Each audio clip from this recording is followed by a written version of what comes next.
Welcome into another American River College Athletics broadcast brought to you by Stones Radio Networks. Today we have the ARC men's baseball team taking on West Valley. And now with the play-by-play, I give you Mark the Phantom Low.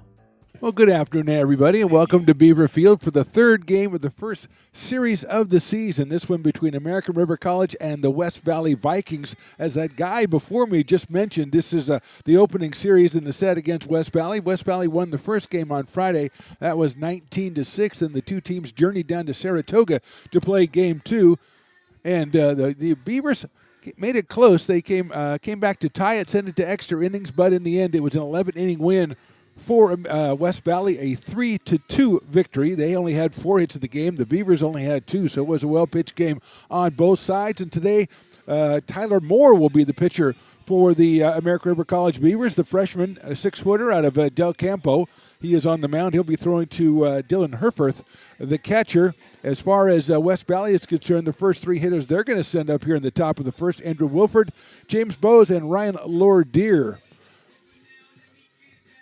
Beavers trying to get their first win of the season, and Tyler Moore out on the mound trying to achieve that. As far as the lineup for the Vikings, they're going to follow the first 3 with the cleanup man, Jaden Mazzaforo, the catcher, then Ryan Choi, the left fielder, Eric Murchison, who was the DH and also the pitcher in the game today for West Valley. He bat 6th. He had a home run on Friday. Tristan Silvera, the game-winning RBI in the game on Saturday. He bats 7th, the first baseman. The right fielder is Andre Butler hitting 8th. And the 9th batter is Weston Scafoni, the second baseman, 1 for 5 and 3 runs scored in the series so far.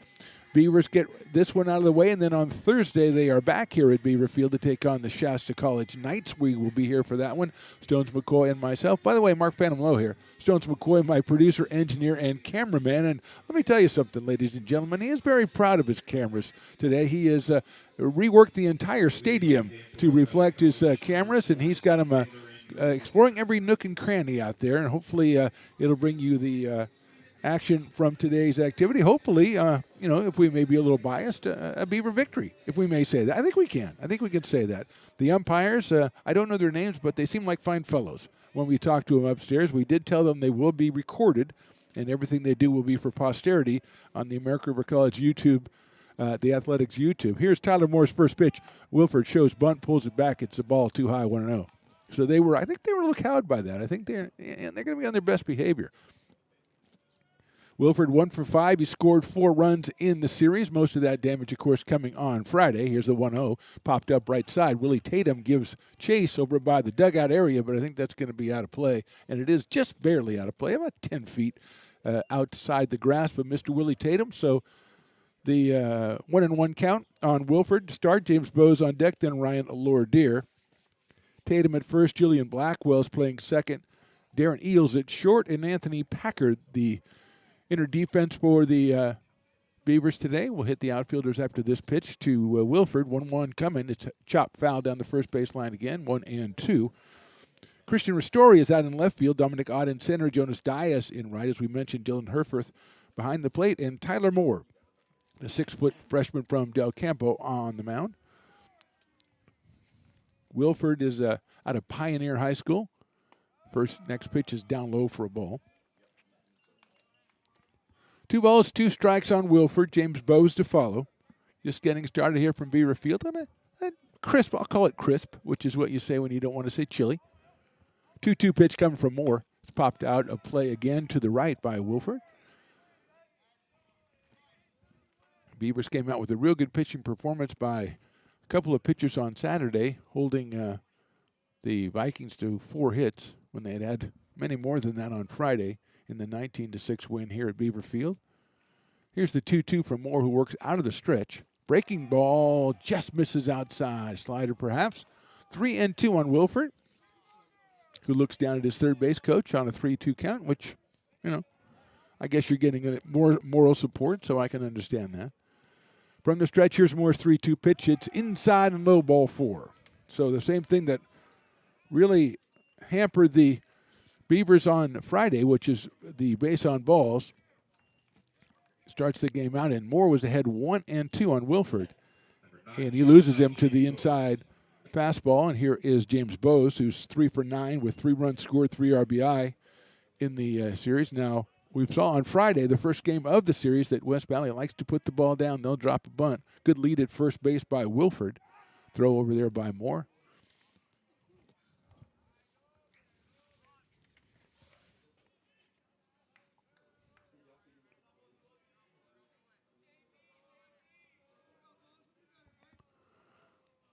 Wilford leading off first. Packard in at third for the possible bunt by Bose. Moore takes a lot of time out there, and then he finally steps off.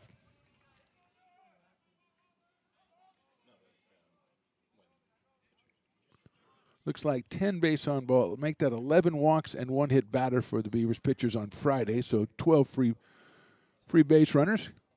Pushing the lead out a little bit is Wilford. Here's the pitch. Shows bunt, and it is a call strike on the outside corner. Throw to first base is too late to get Wilford, but Moore comes through with the strike as Bose pulled the bat back. It's 1 ball, 1 strike on James Bose. Out of Lee High School in San Jose. James is a freshman, 6-footer. Wilford looks like he wants to take off. Here's the pitch, and there he goes. That's taken for a ball. The throw to second base is on the wrong side, and he slides in head first as the ball gets away. Goes out into center field, backed up by Dominic Ott. So a stolen base by Wilford, and he is at second base. The pitch, I believe, was called a ball. Looked pretty respectable. No, it is called a strike. So we thought it was 1-1, but it's 0-2. With Wilford now out at second base. Blackwell kind of bluffing over to keep him close. Ryan Lordier is on deck. 0-2 coming inside and might have hit him, and I think it did. So that sailed in behind Bose. Got him on the helmet, I believe. He doesn't seem any the worse for wear, so he'll go down to first base. So had a 0-2 on him, but couldn't. Trying to get one inside, but too far inside, and Bose is down at first base. First and second, nobody out, and here's Ryan Lordier. 4 for 11 in the 2 games, all 4 hits on Friday. He has driven in 5 runs, 3 of them on Friday and 2 of them in the game on Saturday. Again, Anthony Packard playing close at third. Willie Tatum ahead of the base path over at first base, looking to perhaps they'll lay one down with Jaden Mazzaferro on deck. Here's the pitch. Shows bunt, takes a strike on the outside corner. 0-1 on Ryan Lordier out of Cappuccino High School in San Bruno. 5'9", he's just a freshman. Plays third base for the Vikings. Trying to go 3-0 in their first series of the season. Beavers trying to prohibit that. Here's the 0-1. It's chopped down to third base. Packard on the short hop's going to get it, go back and step on third. Good play by Anthony Packard. Came up there a little bit harder hit. He might have been able to turn 2, but he's going to take the out at third. Bose moves to second. Lordier reaches on the fielder's choice, but good play by Packard. 1 out, and here is Jaden Mazzaferro, the catcher. Number 1, catcher Jaden Mazzaferro. Jaden, a sophomore out of Los Gatos, is 1 for 7, and with a couple of runs batted in the series so far. Up there from the left side against the right-hander, Tyler Moore.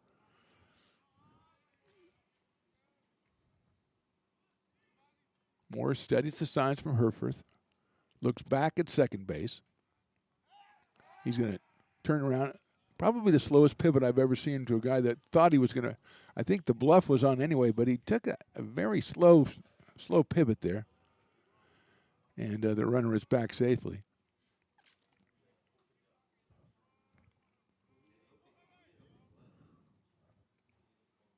Moore's fastball, good-looking pitch on the outside corner, call strike 1. He's shown a little bit of velocity, and the problem so far for Tyler, he had Bose 0-2 and then threw one inside and hit him and lost him. But he got the grounder from Lordier. Packer making a good play at third to get the force. And an 0-1 count now on Mazzaferro. That one is fouled back to the screen. Makes it 0-2 on Jaden Mazzaferro.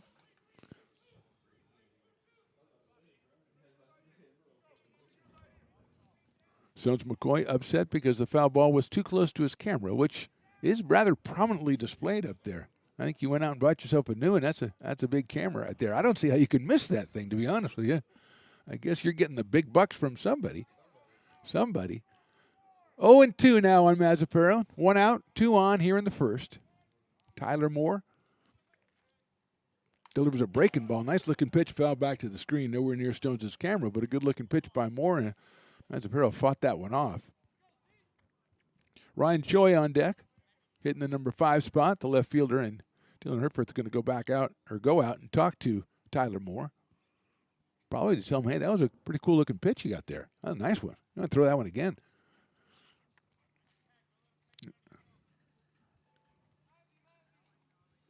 Coach J, Doug Jumelet over there, just kind of kicking at dirt because that's what you do if you're a manager. And if you don't have any dirt, you just kick at something and make it look like it was dirt. Just barely missed getting that first win of the season on Saturday with that 11-inning loss. Mazzaferro settles in. Here's Moore coming set. Looks back at the runner at second. That's Bose. Here's the pitch. Swing and a miss off-speed pitch. Good job by Tyler Moore on Mazzaferro. 2 outs, and that brings up Ryan Choi, the left fielder. Ryan 1 for 8 in the 2 games so far, and he has scored 2 runs. For 21 left fielder, Ryan Choi. Choi out of Cappuccino High School as well in San Bruno. He is another freshman.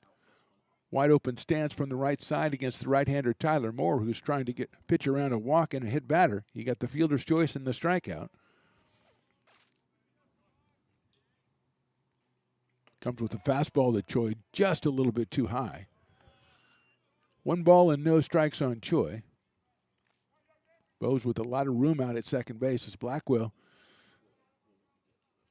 kind of shadowing a little bit over there, but Eels is in the hole at shortstop. 1-0 pitch coming from Moore. Breaking ball in there, call strike. 1 ball, 1 strike. Tyler seems to have found a little bit of his control as the inning has progressed here. He had leadoff hitter Wilford at 1-2, lost him to the base on balls, and then hit Bose. There's another pitch high for a ball, 2-1. Pitching coach Stones McCoy says he's got to complete that. Letting it go a little bit too soon. He's got to come all the way through with that. And, I mean, come on. You know Stones knows what he's talking about. If you've been following Stones Radio Networks, you know he's an aspiring pitcher. 2-1 pitch coming. That's down in the dirt, ball 3. 3 balls, 1 strike. Murchison on deck. The pitcher, DH, and Murchison with the home run on Friday, so a lot of pop in that bat. It's just like on Friday. The Dogs have started to come to the game. This guy's got a front row seat down there. 3-1. Bose leads from second. And they're going to, Blackwell kind of sneaks in behind him. But again, we got to get Tyler working with an acting coach or something. Get a little bit more commitment on that pivot.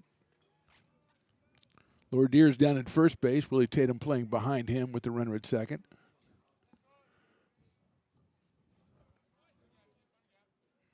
Three 3-1 coming up to Choi. That's right down the middle, call strike 2. 3 balls and 2 strikes. 2 on, 2 outs, top of the first. 4 runs for the Vikings in the top of the first on Friday, so it would be nice for Coach Jay and the guys to put them down with a big goose egg here. Here's the 3-2. That is down low, ball 4. Second walk of the inning, third free pass, loads the bases as Bose goes to third. Lordier now at second. Choi at first, and here's Eric Murchison, who had the home run on Friday. He's 2 for 6 in the series with a home run. He's driven in 2 and scored 2.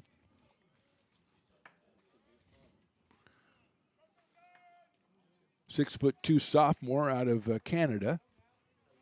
I believe Ontario, Canada, if I remember correctly.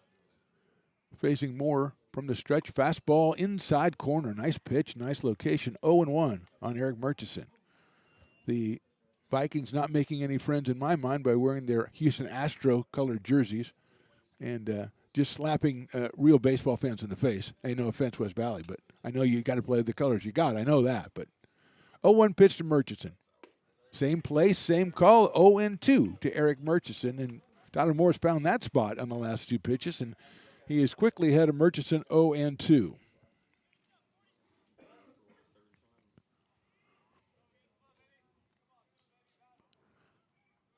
Dylan Herfurth flashes the signs. The bases are loaded. 2 outs. Here's the 0-2. That is in the dirt. Nice block by Herfurth. And it'll go to 1-2.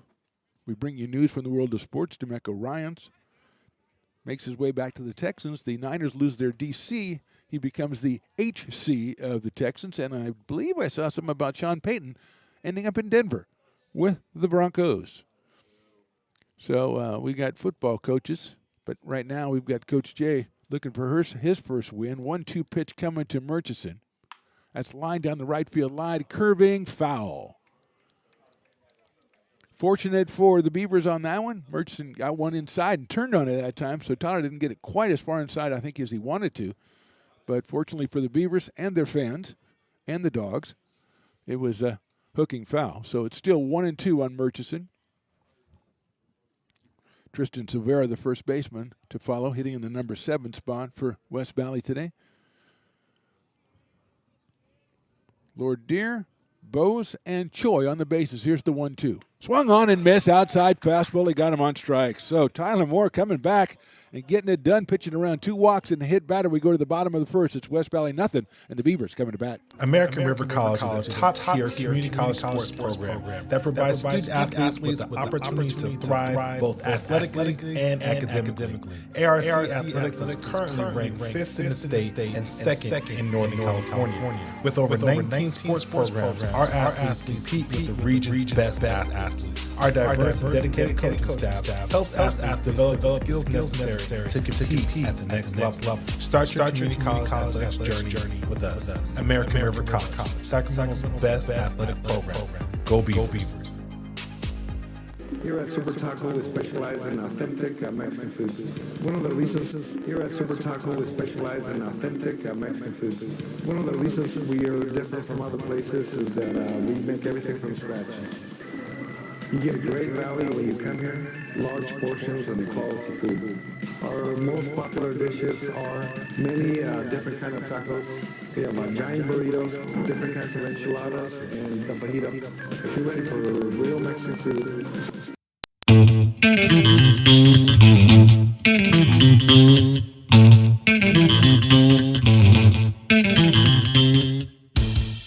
Oh, I love baking. I've been doing it my whole life. Grateful Bread was started because I needed a job.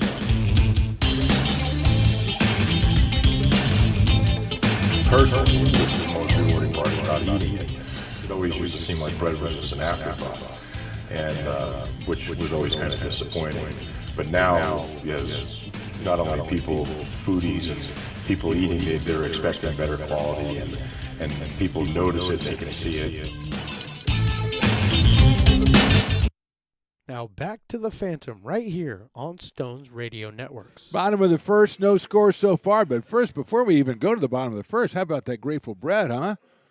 Thanks for being a sponsor of American River College Athletics. You're watching American River College Athletics on YouTube, presented by the Stones Radio Network. I'm Mark the Phantom Lowe. That's Stones McCoy. That was Grateful Bread. And this is the bottom of the first. Eric Murchison, who just struck out as a batter in the top of the first, is on the mound for the Vikings. So he has a little bit of extra oomph out there.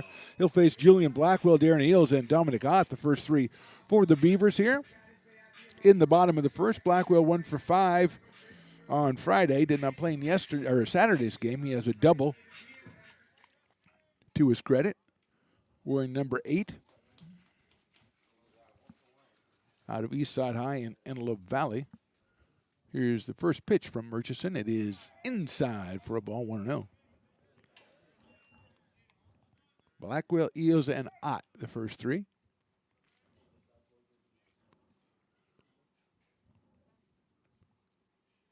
That's a fastball. That misses outside. 2-0 Jaden Mazzaferro behind the plate for West Valley in this one.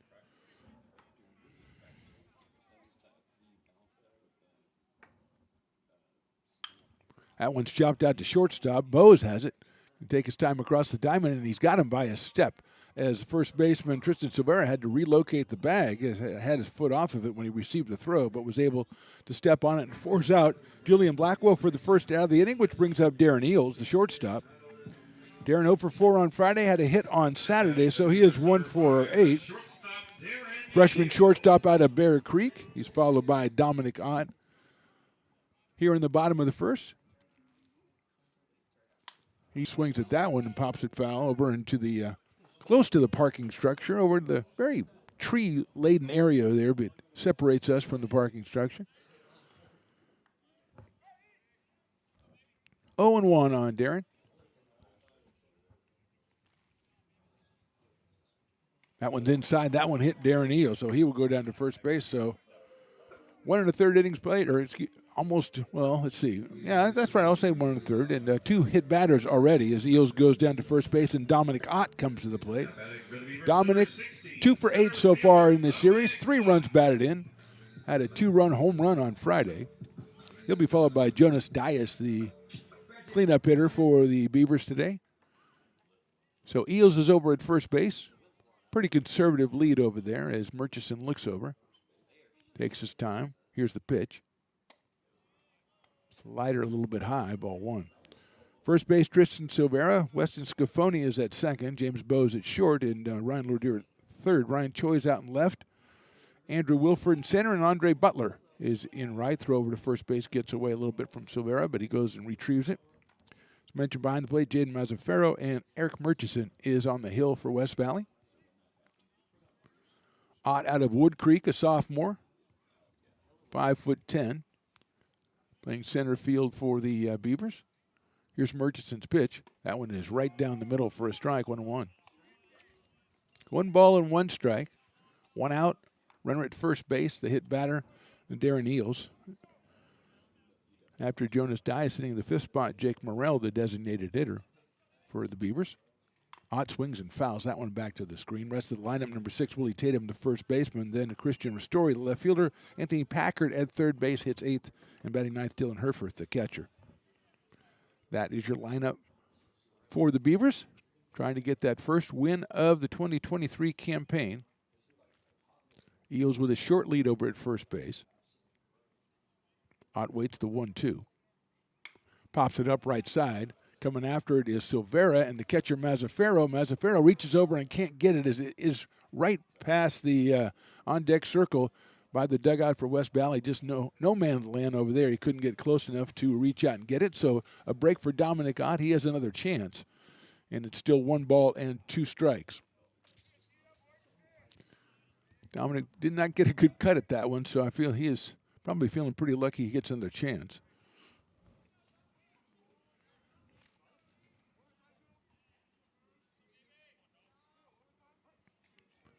One ball, 2 strikes. Eels pushes it a little bit more, maybe another half step over at first base. Silvera holding him on over there. Murchison checks it out. Swing and a miss on a breaking ball, and Ott is down on strikes. So 2 outs here in the first, and that'll bring up Jonas Dias, who's looking for his first hit of the season. Jonas out of Folsom, a 6'2" freshman, playing right field. Steps up here with a runner at first and 2 outs. So I think we're going to have to start making a chart of what breed of dogs we see out here, you know. So, I mean, they're just the little ones. Now I got a little one over here, and I don't know what happened to our guy in front. I think he took a break, if you know what I'm saying. There goes the runner. The pitch is down low, and the throw, he's not going to make a throw as it slips out of the hands of Mazzaferro. It looked like Eels would probably have that one stolen anyway, but he gets credit for the stolen base. He puts himself in scoring position. Jonas Dias checks with the umpire. I believe that was a ball. So it's 1-0 on Dias. Yes, it is. Scoreboard is on. It's hard to read the scoreboard in the daytime here at Beaver Field. I'll just say that. I don't think it's me. Here's the pitch. Dias chops one out slowly towards short, cut off by the third baseman, throws over to first, and he got him. That was Lourdier with a nice-looking play. Retires Diaz 5-3. So we go to the top of the second, and West Valley nothing, AR nothing.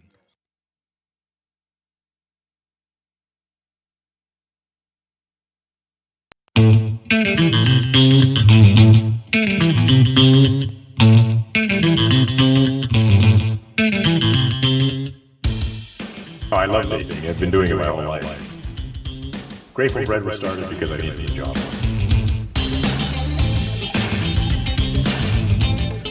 personally, the most rewarding part about eating it. It always used to seem like bread was just an afterthought, and which was always kind of disappointing. But now, yes, not only people, foodies, and people eating, they're expecting better quality, and people notice it, they can see it.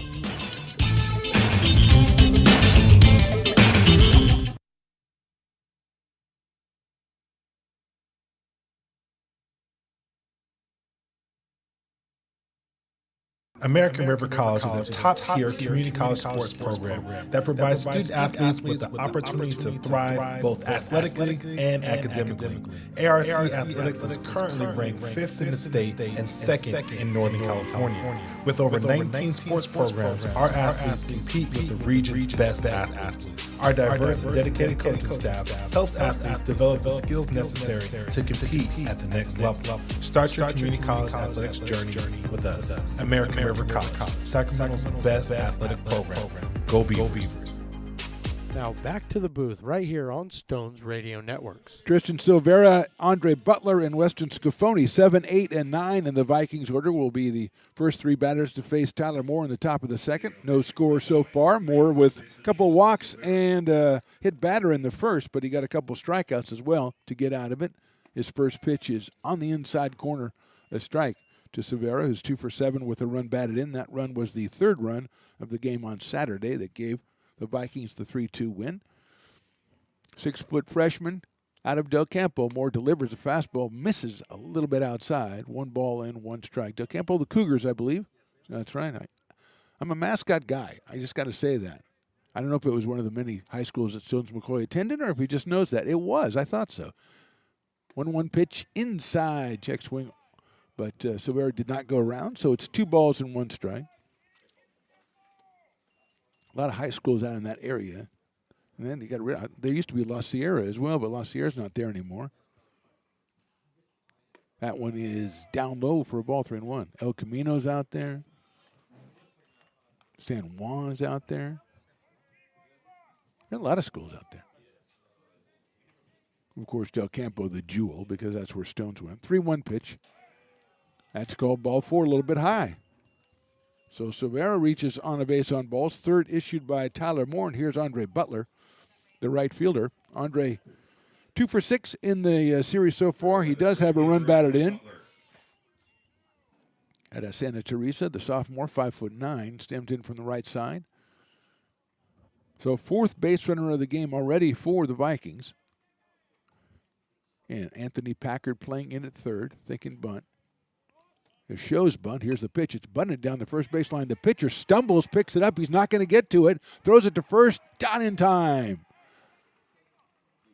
So Moore came off the mound and stumbled. I didn't think he'd get to it at all. He did get to it, managed to flip it over to first base. But Butler is going to have himself a hit and a sacrifice. First and second now. And here's Weston Scafoni, who is 1 for 5 with 3 runs scored. And again, the bunt seems to be in play. So that is the first hit of the game for anybody, and Butler with the bunt single. And Scafoni is up here with 2 on, nobody out, and he's given a long look down at his third base coach. Head coach is Rick Weens for the Vikings. Jeff Amaral, Nick Bartolucci, Kim Karabasatos, Bob Kittle, and Bailey Owen, trying to give them all a shout out. Scafoni shows bunt, pulls it back, and it's right in there for a strike. Karabatsos. Sorry, Kim. I have to give Kim Karabatsos, an extra call because I messed that one up. Of course, if I have to give an extra call to every name I mess up, we'll never get out of here. Thanks, Jones, for agreeing. Andrew Wilford, the leadoff hitter, is on deck. Is 0-1 now on Scafoni. Out of Lincoln Eye in San Jose. Here's the pitch. Shows a bunt again and pulls it back. Did he go? I don't think he did. I think it's a ball. The umpires, I think his 2 hands out to the side just indicated nothing really happened. It's the nothing happened call. Yeah, so it's 1-1. Packard down at third. Kind of cheating in a little bit. Tatum coming down from first base. 1 ball, 1 strike on Scafoni. He shows bunt. Here's the pitch. He gets out of the way of an inside fastball, so it's 2-1.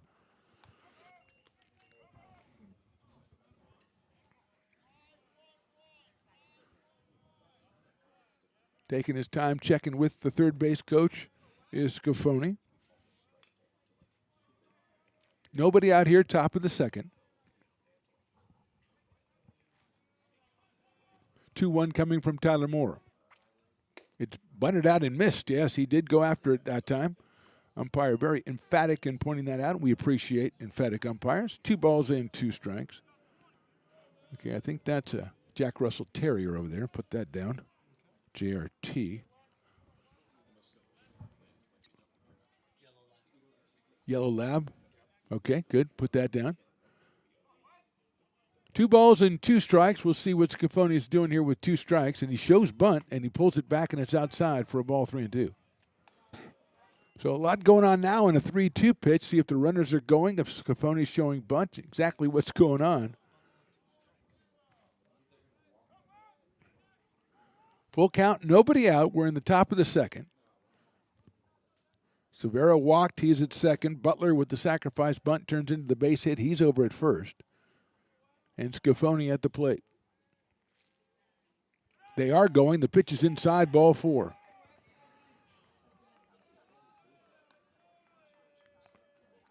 So Severo now at third, Butler at second, Scafoni at first. Still nobody out, and here's Andrew Wilford, who drew a brace on balls to start the game.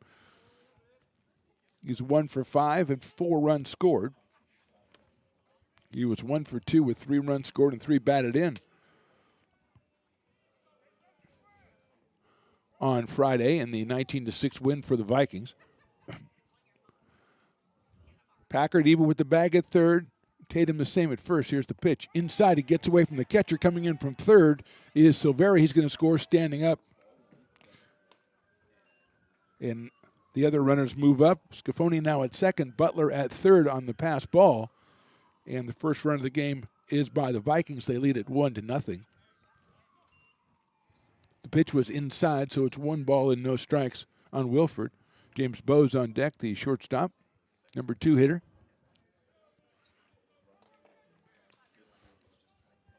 A walk, a single, and another walk this inning, and now a pass ball. 1-0 to Wilford. That one is getting away again. That one, a breaking ball that just hit right in front of home plate, gets back to the backstop, and another run's going to score. That is going to be a wild pitch on that one. Scafoni moves over to third. So we've got 2 walks, a bunt single, a wild pitch, and a pass ball, and now we're going to have a break in the action. We're going to chat about it on the mound. We'll step away for just a second here on the broadcast. Right now we're in the top of the second inning, West Valley 2, America River nothing.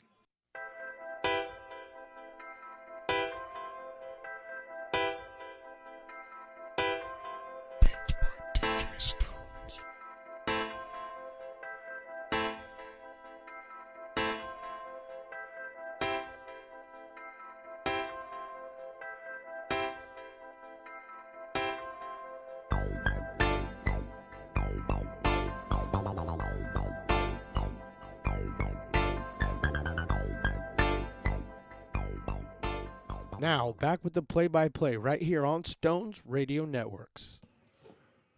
2 runs in, runner at third, nobody out here in the top of the second. 2-0 on Andrew Wilford. That one is a fastball, check swing strike. 2-1. Moore rears back and fires one past Wilford to make the count 2 balls and 1 strike. Scafoni down at third. 2 runs in the inning. Lordier to follow. Check swing foul back. Actually, Bowes to follow. Then Lordier. 2-2 now on Wilford. So whatever the coach told Tyler Moore, he got 2 strikes out of him. And that's what you want to do when you have one of those mound meetings. Infield is back, so not holding, trying to keep the runner from scoring. Swing and a miss, strike 3. Good job by Tyler Moore.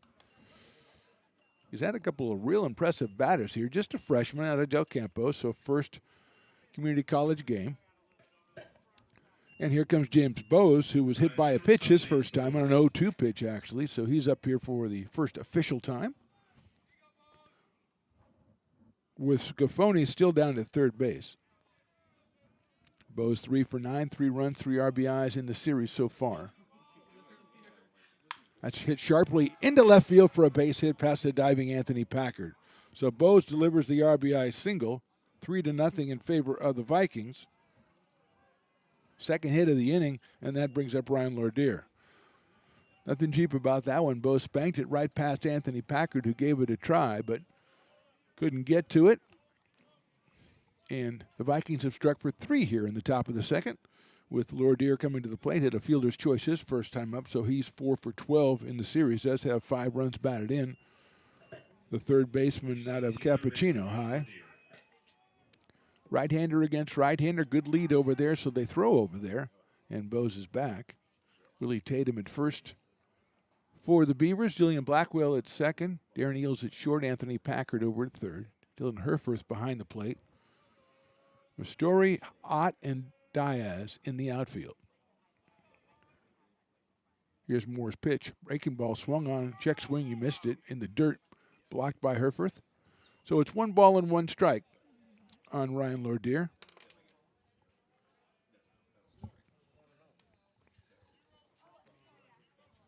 So it's 0-1. I gave us a ball on the throw to first. Actually, it wasn't in the strike zone, but it was a pickoff attempt. So I think I'm in the wrong on that one. Hit sharply out toward third. Stabbed by Packard to second for 1. Blackwell to first. Did they get him? Yes, they did. Nice play all around. Willie Tatum with the sweep over at first base. 3 runs, 2 hits, none left at the end of an inning and a half. Vikings 3, Beavers nothing.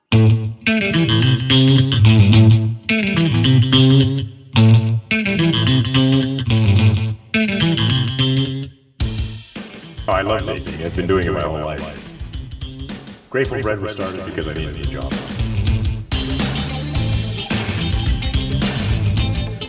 Personally, the most rewarding part about eating it.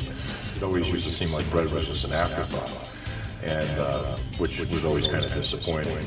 But now, yes, not only people, foodies, and people eating it, they're expecting better quality, and people notice it, they can see it.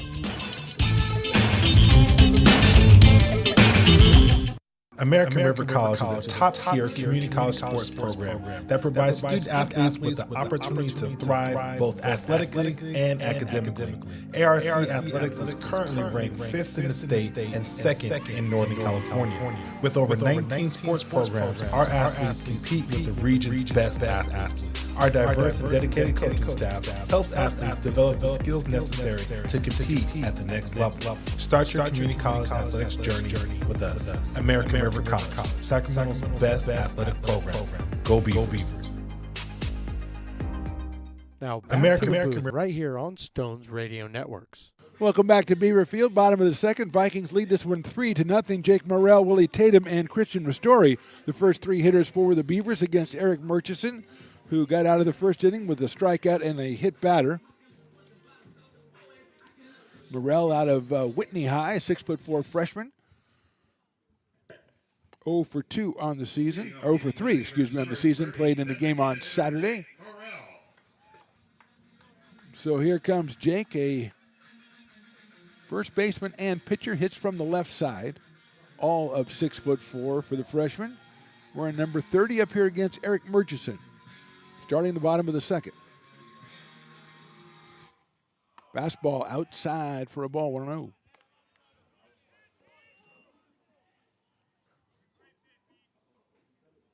One ball, no strikes.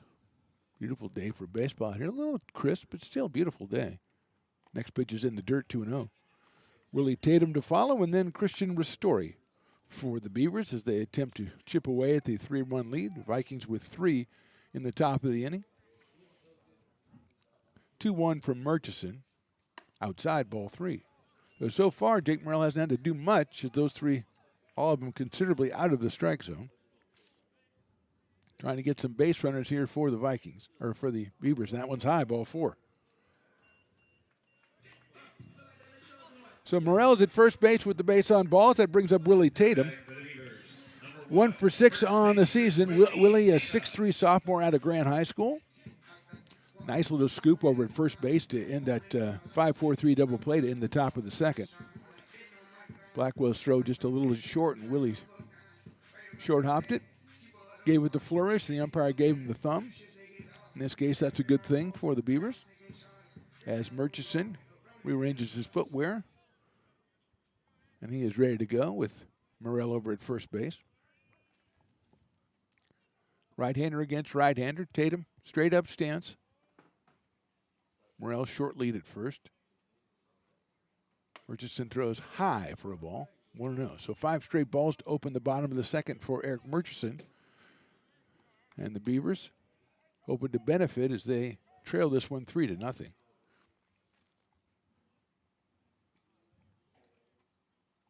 That one is lined in the left field for a base hit by Tatum. Morrell's going to round first. Second, he's going to look at third. He's going to go. The throw comes in, and he stops halfway and will be getting into a rundown. And he's tagged out by the third baseman. So Morrell kind of got into no man's land and went for it and then stopped in the middle, and he is thrown out. First hit of the game for the Beavers, Willie Tatum, but a base running mistake, and Coach Jay will not be happy about that one. The ball was hit really well. Left fielder Ryan Choi fielded it deep, but he got it in really quickly. And I think Morrell was just kind of in no man's land. Tatum did go to the second on the rundown, so good heads-up running by Willie Tatum there to put himself in scoring position. Here's Christian Ristori, just 0 for 1 on the season.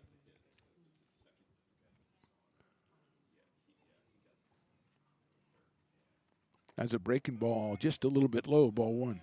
Christian out of Whitney High as well, a 6'2" freshman. Well-hit ball by Willie Tatum. His second hit of the season, a line drive to left field. So he is out at second base, 1 out here in the second. Ristori fouls one back to the screen. Take a cut at that one. That makes it 1 ball and 1 strike on Ristori. Number 8 hitter is Anthony Packard. He is on deck, the third baseman. Beavers would dearly like to push across at least 1 here in the bottom of the second to counteract the 3 that West Valley tallied in the top of the inning. Tatum leads at second. 1-1 to Ristori. Breaking balls chopped at the plate again. 1-2 on Christian. He's out in left field for the Beavers today. I actually believe it's warmed up a little bit. The crowd is sunning themselves now luxuriously out there with, jackets on and stuff. But 1-2. Story also straight up stance, not open or closed. Tatum leads at second. Shadowed out there by Bose. Breaking ball's chopped right back to the pitcher. It's off the glove. It goes out to Bose. He barehands it over to first. What a nice play by James Bose to throw out Ristori at first base. That could have been a disaster for the Vikings. It bounced off the glove of Murchison. Bose came in, had to barehand it, barely got Ristori down at first base. So 2 outs. Tatum did move to third on the play, and here is Anthony Packard, 1 for 8 with a run batted in so far on the season. The third baseman out of Colfax, 6'3" freshman.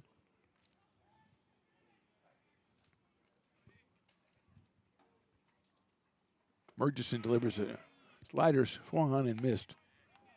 0-1 on Anthony.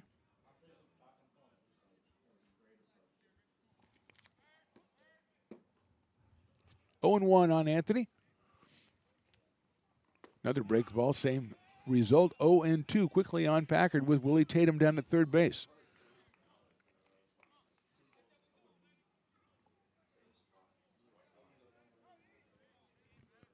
Murchison checks Tatum at third from the stretch. 0-2 coming up to Packard. Popped up. Coming back is Mazzaferro. I don't think he's going to get at it as it is behind the stands. That one was going to be a little bit closer to the fans in the front row there, but it went a little bit further. And nobody was threatened by that one, so that's good news. Packard stays alive as the third straight off-speed pitch. This one, at least he got the bat on and spoiled it a little bit. We are back here, Stones Radio Networks, presenting American River College Athletics on YouTube on Thursday at 2 p.m. when the Shasta Knights come to town. So make your plans to check us out then. 0-2 coming to Packard. Popped up again. That is also out of play. I want to say congratulations to our buddy Johnny Dasco, the Rivers Cats broadcaster for over 20 years. Finally gets the call up. He'll be working with the Oakland A's this season, and no better guy than Johnny Dasco. If I have any merit as a broadcaster, it's because of what he told me. And breakfast at Mel's Diner 6 years ago when I first started doing this. Can't believe I'm doing it 6 years and I sound like this. Fastball called, strike 3. So no runs, a hit, and 1 left. At the end of 2, it's West Valley 3, American River nothing. Here at Super Taco, we specialize in authentic Mexican food. One of the reasons we are different from other places is that we make everything from scratch. You get a great value when you come here, large portions and quality food. Our most popular dishes are many different kind of tacos. We have giant burritos, different kinds of enchiladas, and the fajita. If you're ready for real Mexican food, stop in at a Super Taco. We love to see you. American River College is a top-tier community college sports program that provides student athletes with the opportunity to thrive both athletically and academically. ARC Athletics is currently ranked 5th in the state and 2nd in Northern California. With over 19 sports programs, our athletes compete with the region's best athletes. Our diverse and dedicated coaching staff helps athletes develop the skills necessary to compete at the next level. Start your community college athletics journey with us. American River College, Sacramento's best athletic program. Go Beavers.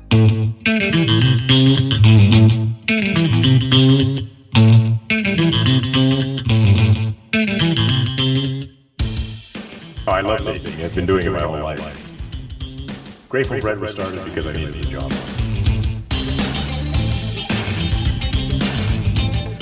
Personally, the most rewarding part about eating it. It always used to seem like bread was just an Now afterthought. back to the Phantom right here on Stones Radio Networks. Top of the 3rd, West Valley leads at 3-0. Shout out to Super Taco and Grateful Bread, sponsors for American River College Athletics. We appreciate them, and we will patronize both those establishments. And again, as we started to say in the bottom of the 2nd, congratulations to Johnny Dasco, who is part of the Oakland A's broadcast team now after, I believe, 22 years with the River Cats. And like I said, great broadcaster and a great guy. So congratulations to Johnny. And we start off with the top of the 3rd. Jaden Mazzaferro, Ryan Choi, and Eric Murchison, the first 3 for the Vikings against Tyler Moore. First base umpire explaining something.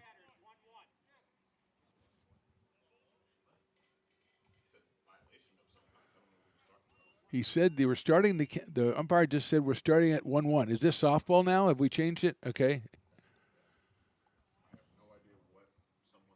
Swing and a miss on the first pitch makes it 1-2. Stones McCoy is out of the booth now, and he won't know what happened when he comes back, and it's 1-2 after 1 pitch, so I think it's going to be fun. Now the batter, who is Mazzaferro, is going to go down and talk to his third base coach, and I don't blame him, really. I would like to talk to his third base coach myself and find out what happened. The first base umpire was talking to Willie Tatum over at first base, and all of a sudden he motioned 1-1 to the cat. So I guess there was a violation on both teams or something. I guess it's like a double technical. I'm sure we'll get a further explanation. Or it's right now Mazzaferro is having a very lengthy conversation with his third base coach. They're discussing many items down there.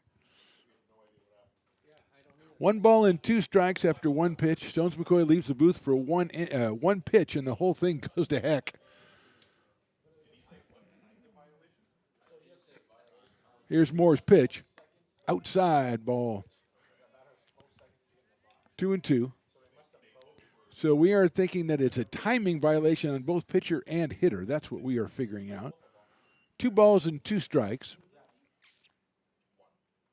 Inside ball 3-2.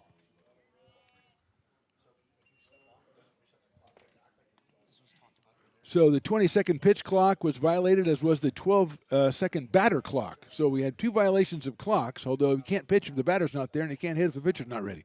So I don't know. Anyway, it's 3-2. So that's where we've gotten to. Popped up out of play by Mazzaferro, who struck out his first time up, so he is 0 for 1. I would think there'd be the violations on one of the 2. Yeah, come on. Unless they're both just screwing around and they're not, maybe talking to each other or something. I mean, maybe they know each other from high school. 3-2 pitch, down in the dirt, ball 4. So base on balls to Mazzaferro. That is the 5th walk by Moore, and here comes Ryan Choi, who got a base on balls his first time, and we'll see if he is planning on sacrificing the runner to second base. as Packard thinks that he is, as he's playing up at third. Top of the third, Vikings lead this one 3-0.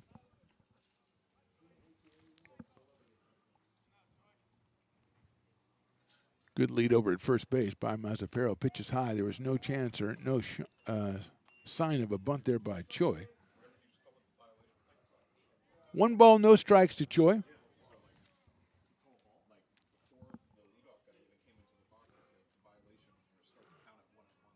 Moore checks Mazzaferro over at first. Willie Tatum holding him. There goes the runner. The pitch is swung on and chopped back to the pitcher. I think it's off the foot of Ryan Choi, as he's not going anywhere. He's just laying down, kind of taking his time to get back up, and very painfully, it looks like, as he limps. And, of course, the coach right away says, come on down here. Limp your way down to talk to me.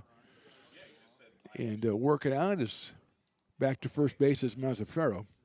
Eric Murchison on deck for the Vikings, who lead this one 3-0. So we're going to call it a double clock violation. And our first, by the way, we have not experienced that before, especially at the start of the inning. It's a little odd because usually they throw it down to second base and everybody's ready to go.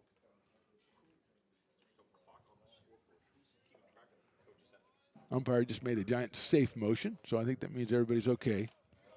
That's the universal everybody's okay sign. Here's Choi. 1-1. Packard still playing up close at third base. Tatum holding the runner on at first, the pitch.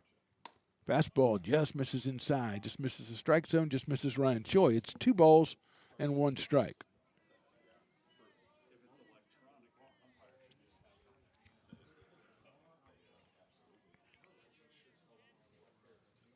Moore checks Mazzaferro at first.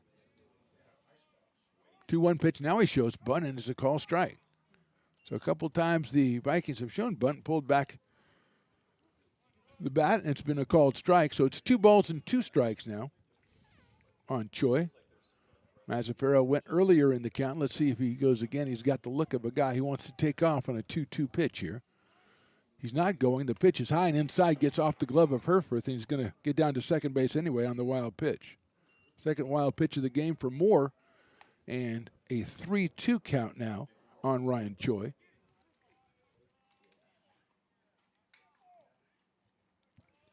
Moore, the freshman out of Del Campo, 6-footer, making his season debut here today.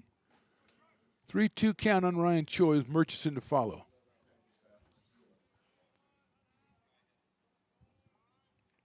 Look back at second. 3-2 pitch is chopped down the third base line, but that's foul. Packard was going to give chase, decided just let it go. Get back to his spot. We'll do 3-2 again. 3 runs in the top of the second for the Vikings, giving them the 3-0 lead. Trying to add to it with Mazzaferro down at second. Nobody out here in the third.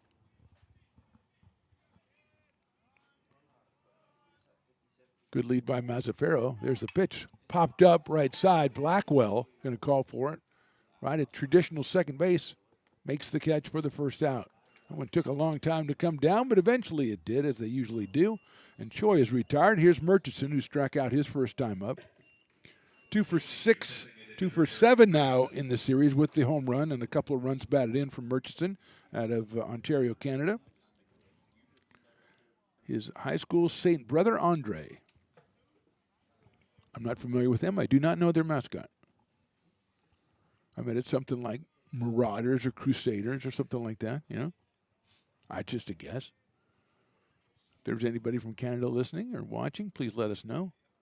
Moore's going to throw back to second, which he does. Unfortunately, there's nobody covering, but it gets out to Dominic Ott, and Mazzaferro can't do anything as Ott returns it to the infield. So that could have been disaster, as it became obvious when he turned around that there was nobody even close to second base except for the runner. Fortunately for the Beavers, no advance by Mazzaferro on that one, and here is Murchison stepping back in. Again, I'm a mascot guy, so St. Brother Andre, I want to know what their mascot is.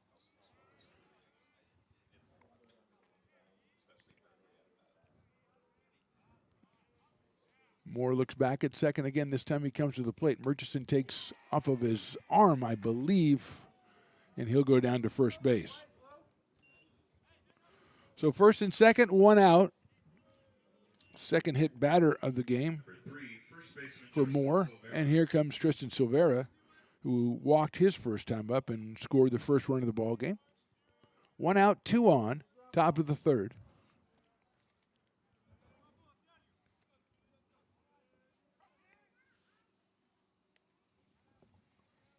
Five walks and two hit batters for the Vikings here so far through 2 1/3. Here's Moore's pitch. That's down low. Good block by Herfurth. 1 ball, no strikes on Tristan Silvera. Sophomore out of Mountain View, playing over at first base for the Vikings. Andre Butler to follow. Packard not knowing what to do at third. Here's the pitch. It's swung on and chopped out towards shortstop. Heels is going to have to hurry, and he's not even going to go for it, as it's going to be an infield single for Silvera. So not a lot of well-hit balls so far for the Vikings. They have 3 hits, and one is a bunt and one is a chopper. But pretty successful. They've loaded the bases for Andre Butler, who had that bunt single back in the second inning on a sacrifice, which Moore came off the mound and stumbled, and Butler beat it out. So he's up here now with the bases loaded, 1 out in the third. Butler from Santa Teresa High School. Right-hander against right-hander. Here's Moore's pitch. Butler takes fastball in there for a strike. Moore's got it. He just has to bring it out more often. And again, it's the first outing of the season for a freshman. First community college appearance, so it's a process, especially for a pitcher who probably hasn't pitched in a long time. And it's not a warm day out here. Here's the 0-1. Swung on and missed. 0-2. So quickly ahead of Butler with Weston Scafoni, the number 9 hitter, to follow. Mazzaferro at third. At second, it's Murchison. At first is Silvera. 0-2 now on Butler. From the stretch. 0-2 pitches hit sharply out towards shortstop. Eels has it. He's going to go to first with it. And not in time. Held on to it for too long. Threw it over to first base. Nice scoop by Tatum. But it is an infield single and RBI for Butler and a 4-0 score for the Vikings. So Butler gets his second RBI of the series. And here's Weston Scafoni. Murchison goes over to third. Silvera now at second and Butler over at first. Still just 1 out here for the Vikings. They lead at 4-0.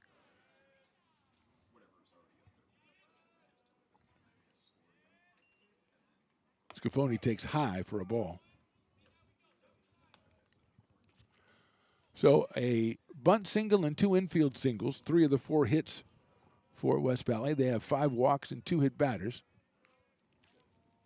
So they have 11 base runners, and one of them's got it out of the infield. And that one's down low for a ball. 2-0 now on Scafoni. Top of the order, Andrew Wilford to follow.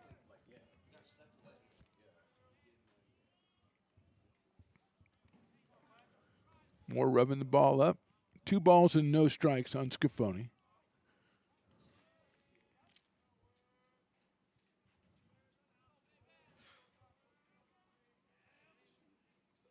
That's lined into right field for a base hit. 1 run will score. Diaz has it. He's going to throw there. They're sending the second runner to cut off by Tatum, but there's nobody covering at home. It's a 2-run single by Scafoni and a 6-0 lead for the Vikings. Murchison scores. Silvera scores. Butler ends up at second base. And Scafoni with the 2-run single brings up Andrew Wilford. Third hit of the inning. That one was hit well to the outfield. And here's Wilford, who was walked and struck out. And we're going to have another meeting at the mound. May get a pitching change. We'll take a break here with this game in the top of the third. Vikings lead it 6-0.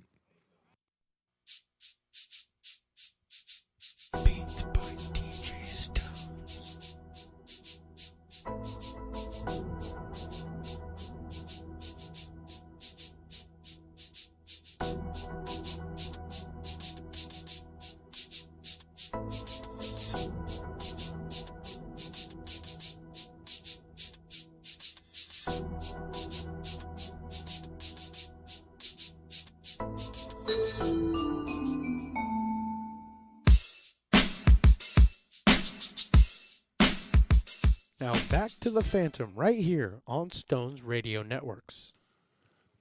Let's see if we do have a new. I thought we weren't going to get a pitching change, but now it looks like we are going to get a pitching change. So Stones McCoy says we'll take a full break right here. As again, it's the top of the third. We got a new pitcher coming in for the Beavers. We'll give you his identity when we come back. Vikings 6, Beavers nothing. American River College is a top-tier community college sports program that provides student athletes with the opportunity to thrive both athletically and academically. ARC Athletics is currently ranked 5th in the state and 2nd in Northern California. With over 19 sports programs, our athletes compete with the region's best athletes. Our diverse and dedicated coaching staff helps athletes develop the skills necessary to compete at the next level. Start your community college athletics journey with us. American River College, Sacramento's best athletic program.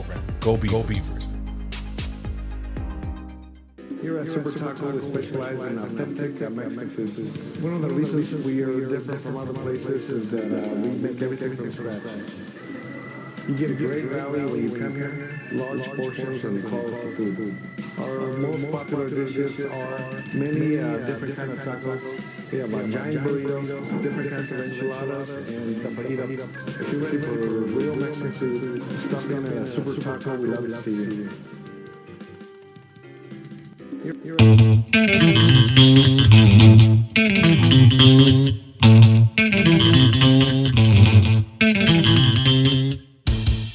I love baking. I've been doing it my whole life. Grateful Bread was started because I needed a job.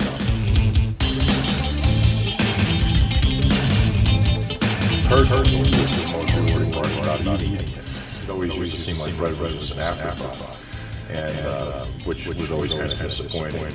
But now, yes, not only people, foodies, and people eating it, they're expecting better quality, and people notice it, they can see it.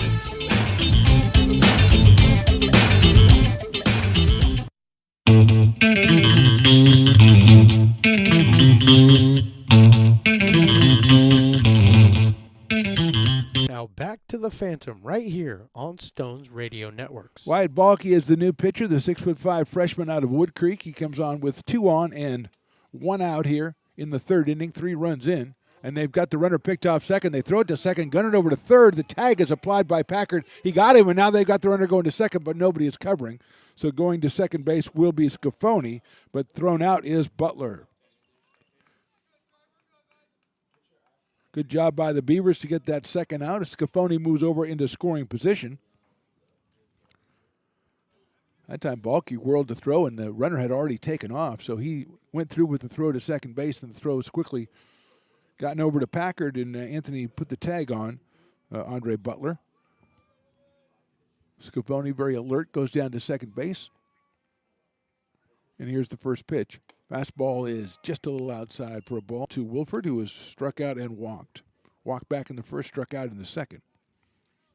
1 for 6 in the series so far.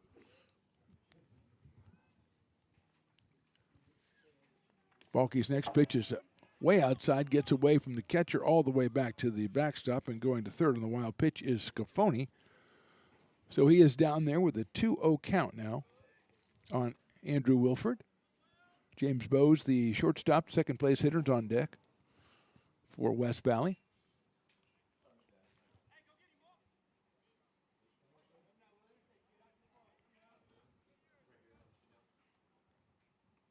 Two-0 pitch.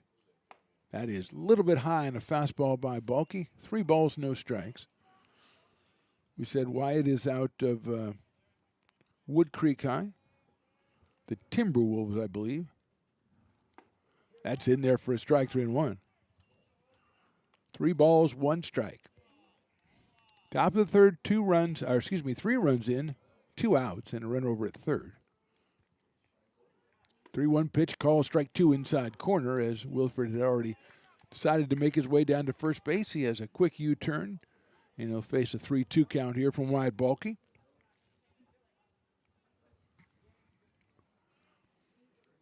That fastball is just a little inside. Ball 4. So first and third now for the Vikings after that base on balls. Second walk of the inning along with the hit batter for Beavers pitchers, and here's James Bose, who has been hit by a pitch and singled. So he is 1 for 1, has an RBI. His single was a shot to left field. Back in the second inning.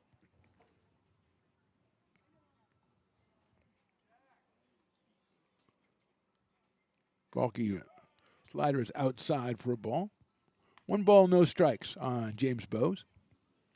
Ryan Lordier, the number 3 hitter to follow. If Bose can keep things going for the Vikings, they've scored 3 times here in the third. There goes the runner at first. The pitch is down low. No throw will be attempted. Sliding in is Wilford. 2 balls, no strikes on James Bose. 4 for 10 in the series. He's got 4 runs batted in, including the one today. Balky's 2-0 pitch right in there for a strike, 2-1.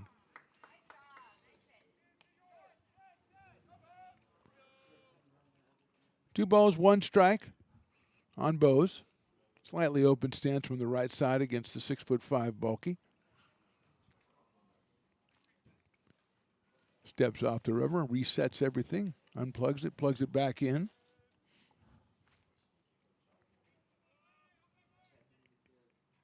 Two 1 pitches hit sharply into the dugout or off the side of the dugout of the Beavers. So it's 2 balls and 2 strikes on Bose.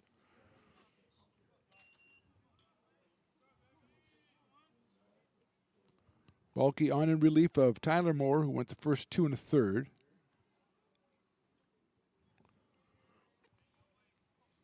Here's the 2-2. Swung on and missed at a ball in the dirt. Had picked up by Herforth. He's going to throw it down to first for the out. So the strikeout by Balky, 3 runs, 3 hits, 1 left. At the end of 2 1/2, it's the Vikings 6 and the Beavers nothing.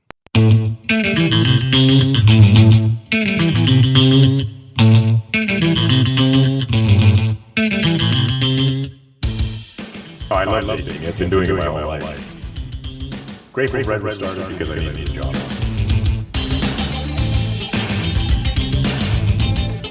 Personally, this is the most rewarding part about eating. It always used to seem like bread was just an afterthought, and which was always kind of disappointing. But now, yes, not only people, foodies, and people eating it, they're expecting better quality, and then they can see it, notice it, they can see it.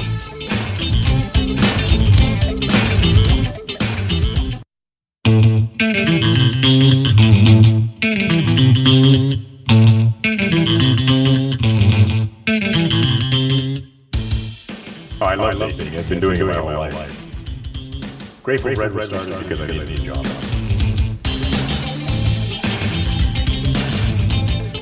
Personally, this is the most rewarding part about eating. It always used to seem like bread was just an afterthought, and which was always kind of disappointing. But now, yes, not only people, foodies, and people eating it, they're expecting better quality, and people notice it, they can see it. Now back to the action right here on Stones Radio Networks. Bottom of the third, Dylan Herforth is going to start us off. Then back to the top of the order for the Beavers, Julian Blackwell and Darren Eels against Eric Murchison, who so far in the first 2 innings has given up just the 1 hit. He has hit a batter and walked 1. And he faces Herforth here. That one is outside for a ball. 1 ball and no strikes. Dylan from El Camino High, the Eagles, a 6-foot freshman, behind the plate today, batting 9th. That one is in the dirt again and gets away from the catcher. So it's 2-0 on Dylan Herforth. Julian Blackwell, the top of the order to follow. 6-0 Vikings. We're in the bottom of the third. That one is high and inside, ball 3. So first batter of the second inning was a 4-pitch walk to Jake Morrell, and now we 3-0 on Dylan Herforth.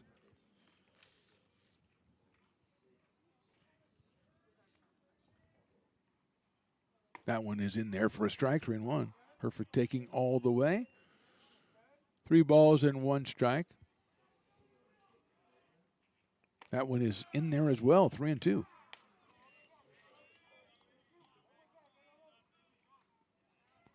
Full count to Herforth, opening up the bottom of the third. Swing and a miss. He got him on strikes, came all the way back from 3-0.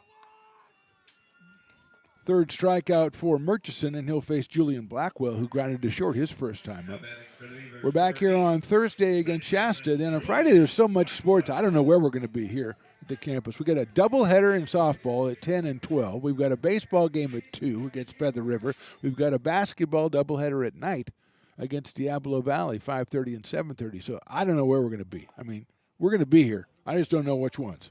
So, again, if you subscribe to the YouTube page, American River College Athletics, they'll let you know when we go live. You'll know where we are. You'll know before we do, probably. Breaking balls in there for a strike, 1-1 on Blackwell. A lot of activity, a lot of baseball, a lot of softball coming up in this spring season right here on the YouTube channel. Blackwell takes a breaking ball, calls strike 2 on the outside corner, 1-2. Basketball is completing their season, 6-5 in conference play, so still hopes of a playoff berth for the Beavers. They've got a tough one at Sac City tonight. Here's the pitch. Swinging a foul by Julian. Back to the screen.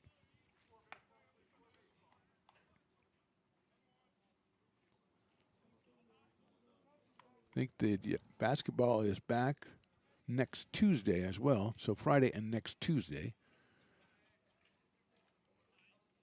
That would be against Santa Rosa.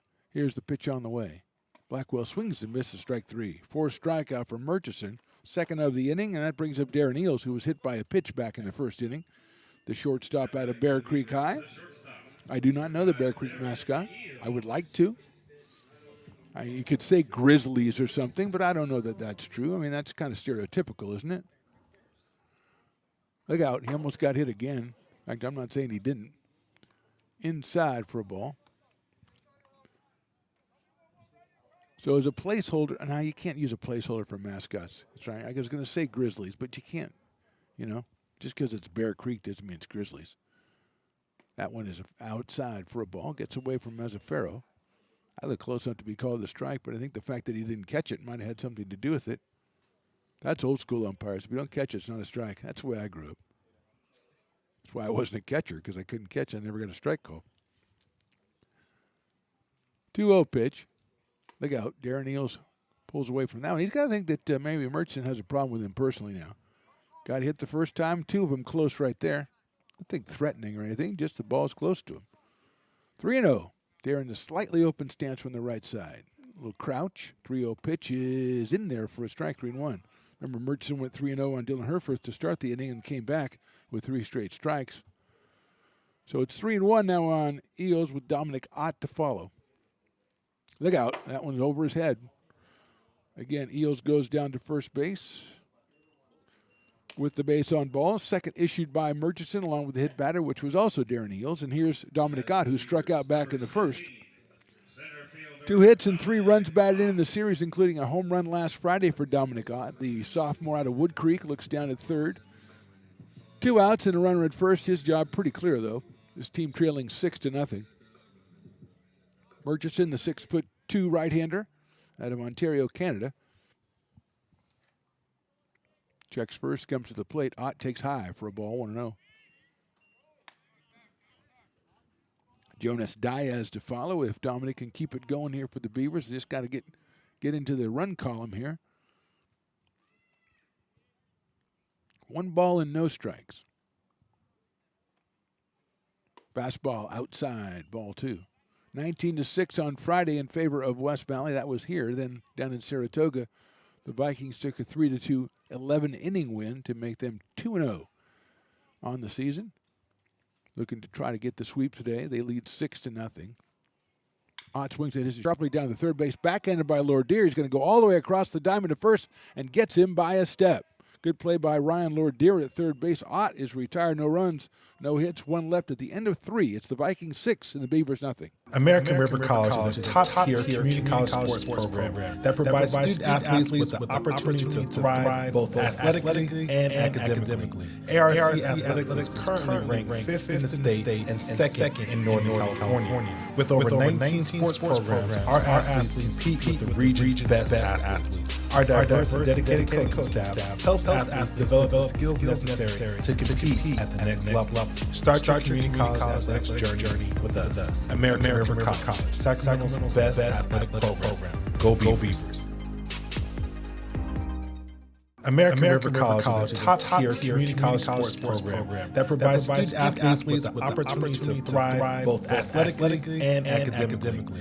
ARC Athletics is currently ranked 5th in the state and 2nd in Northern California. With over 19 sports programs, our athletes compete with the region's best athletes. Our diverse and dedicated coaching staff helps athletes develop the skills necessary to compete at the next level. Start your community college athletics journey with us. American River College, Sacramento's best athletic program.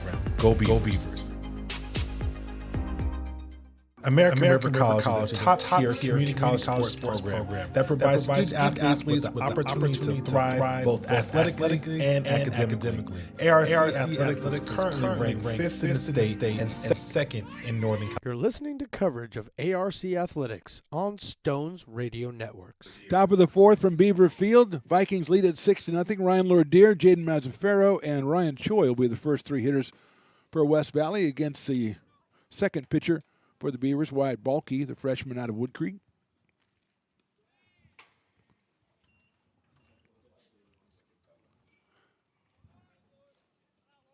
One ball and no strikes. Lordeer has reached on a fielder's choice and then to a double play, so he is 0 for 2, 4 for 13 for the series. That's a fastball inside, 2-0. Does have 5 runs batted in, including 2 of the 3 runs that the Vikings got on Saturday in that 3-2 extra inning win. 2-0 pitch outside for a ball, 3-0.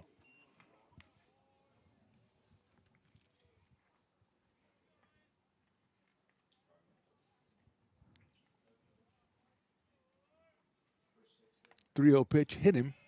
So going down to first will be Lordeer. And he'll say that the same thing everybody out there says on 3-0. If you're going to just hit me, just walk me. Just go ahead and walk me. You don't have to hit me. I was walking on that pitch anyway. Anyway, Lordeer's down at first base, and here's Mazzaferro.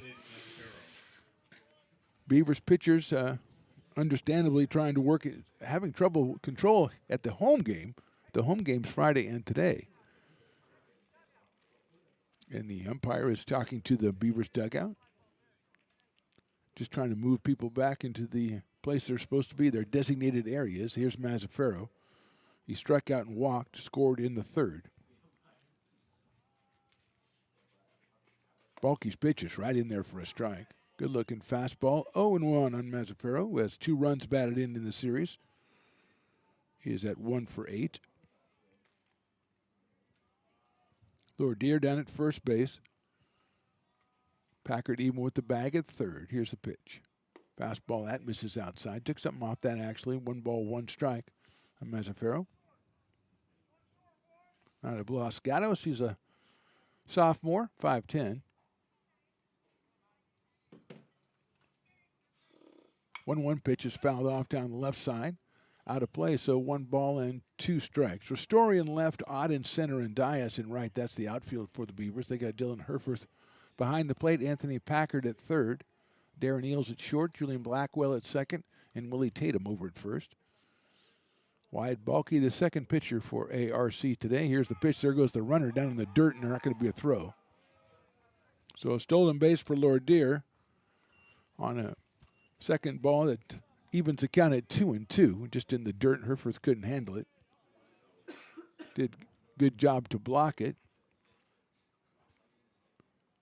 And runner in scoring position. Nobody out here in the fourth. At fastball, but it's outside, 3-2.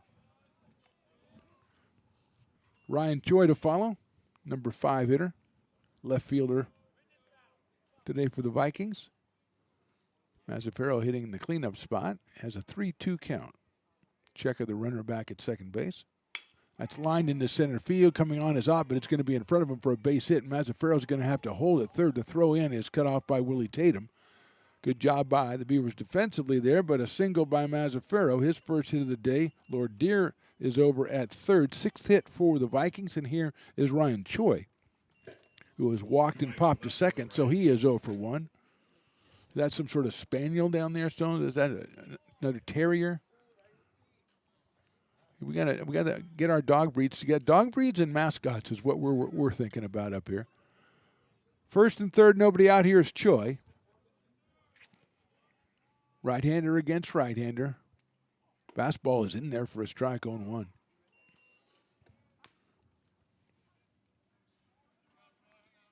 Choi out of Cappuccino High School in San Bruno. A Maltese, okay. Put that down. Put that on the list, along with the Jack Russell Terrier and the Yellow Lab. And a Black Lab. Very good. That's outside for a ball. 1-1, nice block by Herforth. That's good. I think we had more than 4. I think we had more than that on Friday, but it was a little warmer on Friday. Toy poodle. You got to have a toy poodle. It's not really a game until you get a toy poodle who just sits there and doesn't even, you can't even tell it's there. Breaking ball. Nice looking pitch in there. Call strike 2. Choi thought it was a little bit high, but it's 1 ball and 2 strikes on Ryan Choi. Beavers in the middle infield looking for that double play ball as Mazzaferro gets a good lead off of first base. Balky to the plate, 1-2, hit to left field. Going back is nice play out there by Ristori. It's going to tag at third and score. It'll be a sacrifice fly, but a nice play by Ristori on a line drive that was hit really well by Choi. So he gets credit for a sacrifice fly and an RBI. Scoring as Lordier, the 7th run for the Vikings. Staying at first is Mazzaferro. 1 out. And here's the pitcher, Eric Murchison. Pitcher/DH. Well, actually, it's just pitcher. In my mind, Eric Murchison, who struck out and been hit by a pitch. Left-handed, 6'2" left-hander out of Ontario, Canada. Up against the 6'5" Balky, who throws over to first base. This Willie Tatum slaps the tag on Mazzaferro just a little bit too late. So 1 run in, 1 out here in the 4th, 7-0 for the Vikings. Balky's pitch sails outside, 1-0. Choi hit that ball really well through the wind, through the breeze out there, but Ristori played it fine. Too deep for him to really make a throw to the plate and try to get Lordier. Throw it over to first again. This time Tatum handles it. Doesn't apply the tag. 1 ball, no strikes on Murchison. Tristan Silvera to follow. We're at Beaver Field here, American River College, Sacramento, California. Next pitch is popped up left side. I think it's going to get out of play. And everybody agrees with me. 1 ball and 1 strike. Murchison, we mentioned on Friday, hit the home run, as Stones McCoy described it, a bomb to right field. Of course, he's had a lot of training, being a broadcaster, so he comes up with things like that. I just said it was a long hit, but he said it was a bomb. I think his is better, actually. That pitch, a nice-looking fastball inside corner, strike 2. Murchison not agreeing with my assessment. Looks down at his first base coach. 1 ball, 2 strikes. Mazzaferro still leading off at first.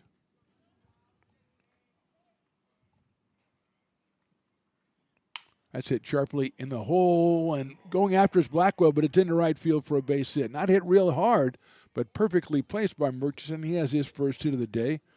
Going to second is Mazzaferro. That is hit number 7 for the Vikings, and it brings up Tristan Silvera, the first baseman. 3, first baseman Tristan Silvera. Silvera has so far walked and singled, so he is 1 for 1, has scored twice.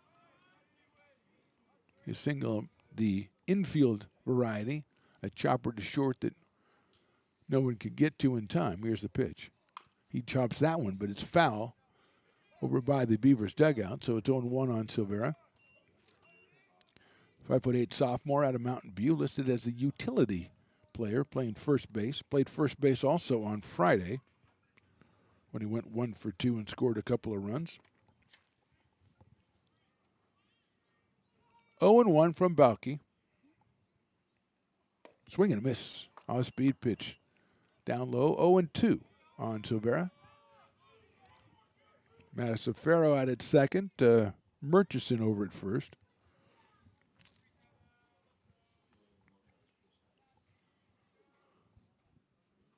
Tyler Moore went the first 2 and a third for the Beavers.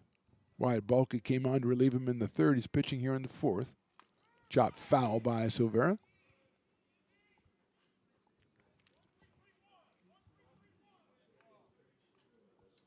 Lorder was hit by a pitch, then a single by Mazzaferro. Choi with a sacrifice fly and a single by Murchison got us to where we are now. First and second, one out. 0-2 on Silvera. Spin to throw to second, and again, nobody covering. Happens a lot today. Balky wisely held on to the ball that time.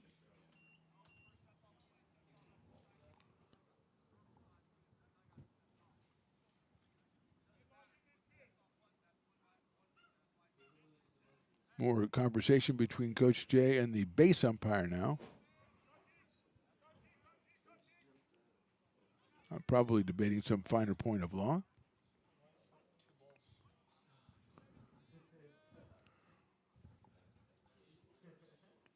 Inside for a ball. I believe it's 1 ball and 2 strikes. Let's see. Well, it's 3 balls and 2 strikes. So maybe that's what they were talking about. There might have been, again, apologize because there's rule violations happening all over the place that I'm unaware of. It was all of a sudden swung on and fouled back to the screen by Silvera. I don't think there were 3 balls in this count. I'll be honest with you, Stones McCoy. You're the numbers guy. We'll go back over the tapes, of course. But I think that's what was being talked about from the Beavers dugout there is why the count was what it was. Here's Balky's pitch. Swung on and missed. Got him on strikes. So somehow he comes out with a strikeout, second out of the inning. And here's Andre Butler, who's got a bunt single and a ground out single. Or excuse me, an infield single. So he is 1 for 1. Scored twice, has driven in 1. He's 2 for 2, but he also has a sacrifice. It's very confusing with Butler. 4 for 8 in the series so far. That one is a fastball on the corner for a strike. So really, since he has a sacrifice, he's actually 2 for 1 when you think about it. That's a swing and a miss. Quickly 0-2 from Wyatt Balky as we ponder on the ramifications of the Butler sacrifice bunt, which became a single. Analytics people are going nuts, trying to figure out his WAR and his WAR plus and all kinds of stuff. 0-2 coming from Balky. Line to left field, going after it again is Ristori, and he dives for it. Did he make the play? I don't think he did. Yes, he did. What a play out there by Ristori in left field.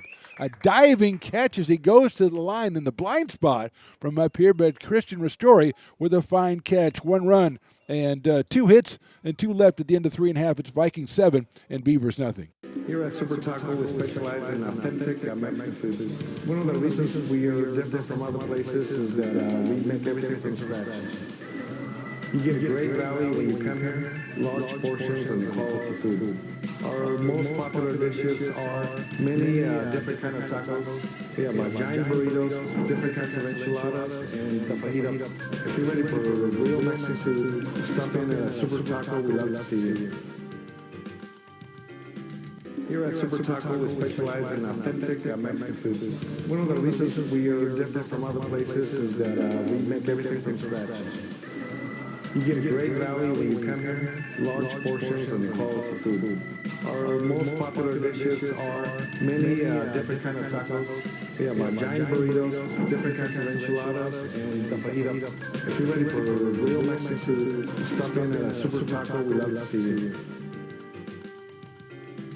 Here at Super Taco, we specialize in authentic Mexican food. One of the reasons we are different from other places is that we make everything from scratch. You get great value when you come here, large portions and quality food. Our most popular dishes are many different kind of tacos. We have giant burritos, different kinds of enchiladas, and the fajita. If you're ready for real Mexican food, stop in at Super Taco. We love to see you. Here at Now Super back to the action right here on Stones Radio Networks. Bottom of the fourth, Vikings lead at 7-0. You know, you can put super in front of all kinds of words. Supersonic, Superman.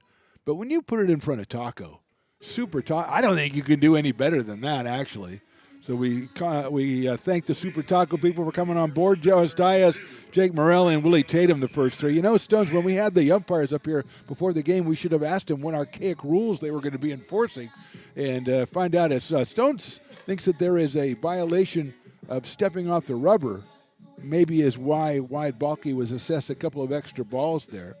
So that's what we think it might have been. We're endeavoring to find out. A lot of new rules evidently came down, and I was not notified of them. Here's Diaz. Grounded to third his first time up. Murchison delivers in there for a strikeout speed pitch. 0-1 on Jonas out of Folsom. He is followed by Jake Morrell and Willie Tatum. Murchison's next pitch is inside for a ball. 1 ball and 1 strike. If these new rules are an effort to speed up the game, I'm all for them. That one is a fastball outside corner. Good. Strike 2. We have seen pitch clock and batter clock violations already, and now we've seen a couple of things out on the mound, which we're still trying to get clarification about. Here's the 1-2. Breaking ball, call strike 3. So Murchison with his 5th strikeout of the game, and that'll bring up Jake Morrell, who walked back in the second inning. Left-hand hitting DH, Jake Morrell out of Whitney High School. Little GNR for the walk-up music, which not much GNR, I'll be honest. Almost didn't even get enough for the Geico commercial out, or Capital One, I think, is the one that Slash does. And I know it's a different song, but that's okay. I have a lot of questions about that commercial. 1 ball and no strikes. Outside ball too. I mean, he just does the first licks of Sweet Child of Mine. Do they not know it's Slash?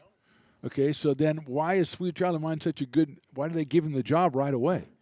Fastball in there on the inside corner, 2-1. I mean, I'm sure there's 50,000 guitarists that could do the first licks of Sweet Child of Mine. No, I think they could. They couldn't do the rest of what Slash does. I'm not saying he wouldn't get the job. Breaking ball swung on and missed. 2-2. I'm just saying that they kind of gave it to him too quick, I think. Unless they knew it was Slash, and if they knew it was Slash, why they even make him audition? I got a lot of questions for Capital One. That's why I go Geico, 2-2. Inside, ball 3, very close. I'm not saying it's a better company. I'm just saying I understand their commercials better. You know, not having people be their parents, I understand that. That's pretty straightforward. 3-2 on Jake Morrell. 1 out here in the 4th. Breaking ball way outside, and Jake gets his 2nd straight base on balls. First one was a 4-pitcher. This one he had to wait a little bit longer on. And here's Willie Tatum, who slashed a single his last time, up back in the 2nd. He gets 2 for 7 on the season so far and scored a run. 6'3" sophomore out of Grant High School, the Pacers. I'm not even sure what the Pacers means, and I like it. Is it like the pace car? All right. Anyway, I still like it. Here's Tatum. Takes the fastball down low, throw back to first base, and Morrell is barely back in. Remember, Jake was caught between 2nd and 3rd on the Tatum single back in the 2nd, so he's got to play it safe over at first base. Nice throw by Mazzaferro.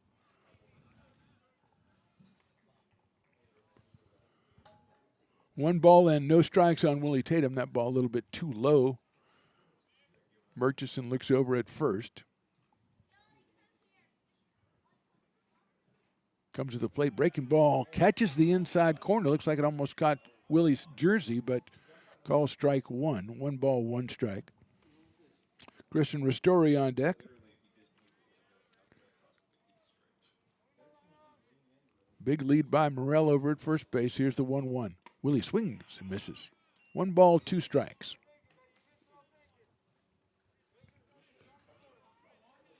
Three runs in the 2nd, 3 in the 3rd, 1 in the 4th for the Vikings. They lead at 7-0. Beavers with their only hit was back in the 2nd. It was a Willie Tatum single to left.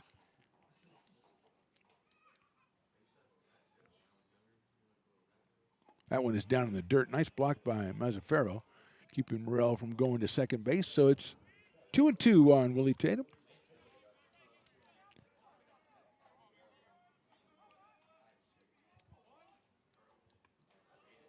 Right-hander against right-hander. Murchison looks over at Morrell. Come to the plate. Call strike 3 outside corner. 6 strikeouts now for Murchison. 2 in this inning, and here's Christian Ristori. He was retired in the first inning on a good play by James Bowes. He had a ground ball off the pitcher's glove. Bowes came in, scooped it up barehanded, threw to first, got him by a step. So Christian 0 for 1, 0 for 2 on the season. He also from Whitney High School. That's inside for a ball, 1-0. 1 ball, no strikes, 2 outs, bottom of the 4th.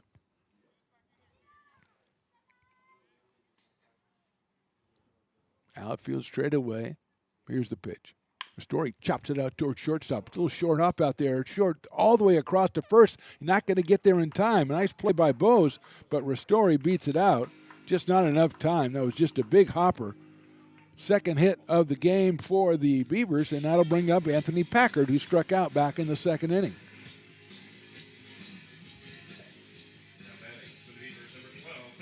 At least they gave, a little bit of Beastie Boys, but we got a little bit more of it than poor Guns N' Roses. In fact, they better turn it off and play the whole song. Packard up here with 2 on and 2 out in the 4th. Swing and a miss off-speed pitch. Had a bunch of them his first time up. Eventually struck out. So he digs in. Open stance from the right side, has the crouch. Anthony at 6'3", the freshman from Colfax. Swing and a miss, off-speed pitch again, 0-2. Dylan Herforth, the catcher, the number 9 hitter, is on deck if Packard can keep things going for the Beavers here in the 4th.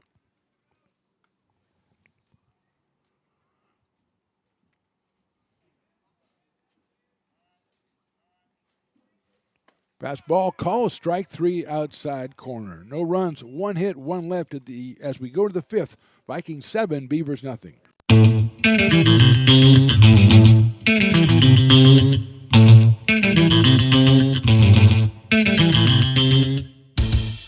I love dating. I've been doing it my whole life. Grateful Red was started because I needed a job.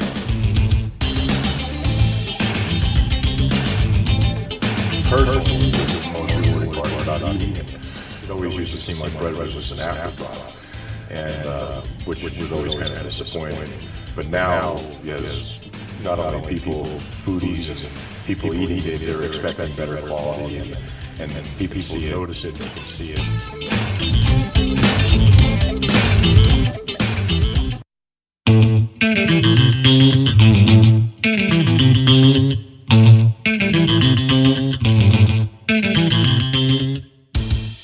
I love dating. I've been doing it my whole life. Grateful Red was started because I needed a job.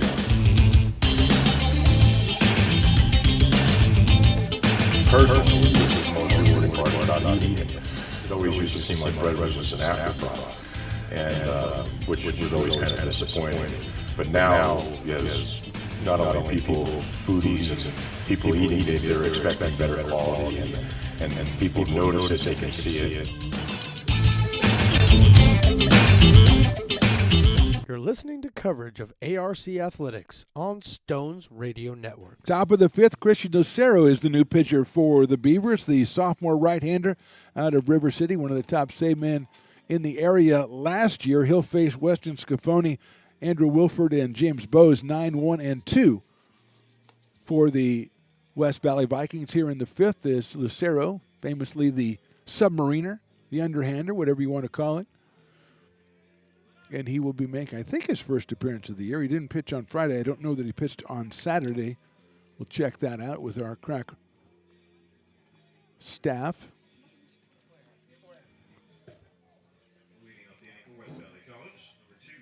Here's Weston Scafoni. No, I resisted the impulse to say that means they're all on crack. That would be wrong. I didn't say it wasn't accurate. I just said it would be wrong. Here's Scafoni, who has a walk and a 2-run single in this one. He's 2 for 6 in the series. First pitch is missed somewhere, probably inside, and Scafoni's ahead in the count, 1 ball and no strikes.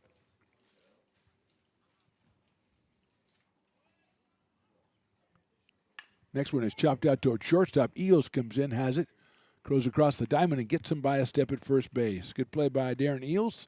6-3, Scafoni is retired, and here comes Andrew Wilford, the leadoff hitter who has struck out and walked so far in this one, so he is 0 for 1. Andrew, the center fielder at a Pioneer High School. He is also a freshman. Here's Lucero's pitch is in there for a strike, 0-1. Christian, again, coming from downstairs, a much different look than these guys have seen, probably in the entire series. That one is on the outside corner for a strike. A little bit more zip on it than you'd expect looking at it. 0-2. Wilford open stance from the right side, the 0-2. Chop back toward Lucero. He's got it on a hop. Throws it underhand over to first and dropped by Tatum at first base. So an error on Tatum at first base. First error in the game for the Beavers. And that'll bring up James Bowes. Bowes has been hit by a pitch, has an RBI single and struck out. So he is 1 for 2, 4 for 11 for the series with 4 runs batted in and 3 scored. There goes the runner. The pitch is a strike. The throw to second base is going to be just a little bit too late. Gets away, but backed up by Darren Eels. And a stolen base for Wilford. His 3rd stolen base of the game, by the way. So he is down at second. 0-1 count on James Bowes. Ryan Lordeer to follow. Bowes, a freshman from Lee High School in San Jose. Next pitch is lined to Tatum. He's back and knocks it down, picks it up, and he's going to go step on first and retire James Bowes for the second out. So Tatum handles that one, 3 unassisted, and brings up Ryan Lordeer. Going over to third is Andrew Wilford. 17, third baseman Ryan Lordeer. Lordeer was hit by a fielder's choice, double play, and then hit by a pitch. So he is 0 for 2, has scored 1 run, has 5 runs batted in on the series. First pitch is chopped foul down the right field line. They're up there hacking against Lucero, trying to time it. Well done by Bowes trying to take that one to right field, but just hit it right at Willie Tatum, who knocked it down and stepped on first. Next pitch is hit, line drive into right field for a base hit. So Lordeer lines it past the diving Willie Tatum. It's an under and run, but it's a run nonetheless. And Lordeer has his 6th run batted in of the series, and it is now 8-0 in favor of the Vikings. And that brings up Jaden Mazzaferro. Struck out, walked, and singled, so 1 for 2 on the day, has a run scored. Lordeer just waited for that one and put it right past Tatum. There goes Lordeer, and he swings this Mazzaferro and fouls it off. So maybe taking advantage of the fact that Christian drops down to release the ball. It takes him a while to get rid of it, but Lordeer was going right away. We're in the top of the 5th. It's 8-0 for West Valley. 0-1 on Mazzaferro. Lucero bakes over to first base, but evidently stepped off the rubber first because there's no balk call, although the rules could have changed.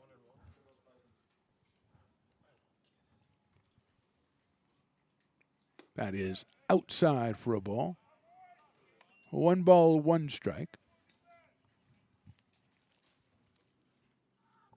Ryan Choi on deck, and Mazzaferro keeps it going. There goes the runner. The pitch is hit sharply out towards second. Big hopper for Blackwell, and it goes right through his legs into right field.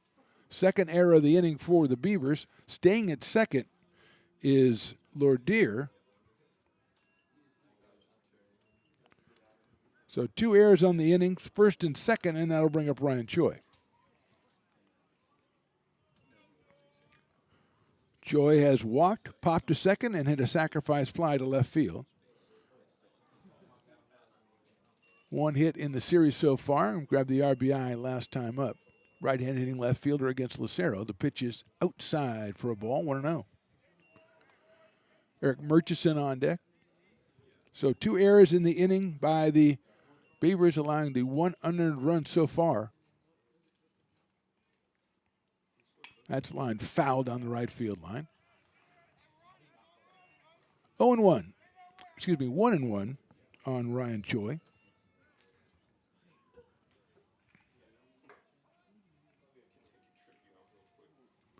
The freshman left fielder waits for the 1-1 from Lucero. Oh, took a lot off that one. In there for a strike, bends it in. 1-2. Kind of a new look, right? I mean, the Lucero's a new look anyway, but then when you take something off it like that, pulls the string. Choi probably wise to let that one go. 1-2 coming.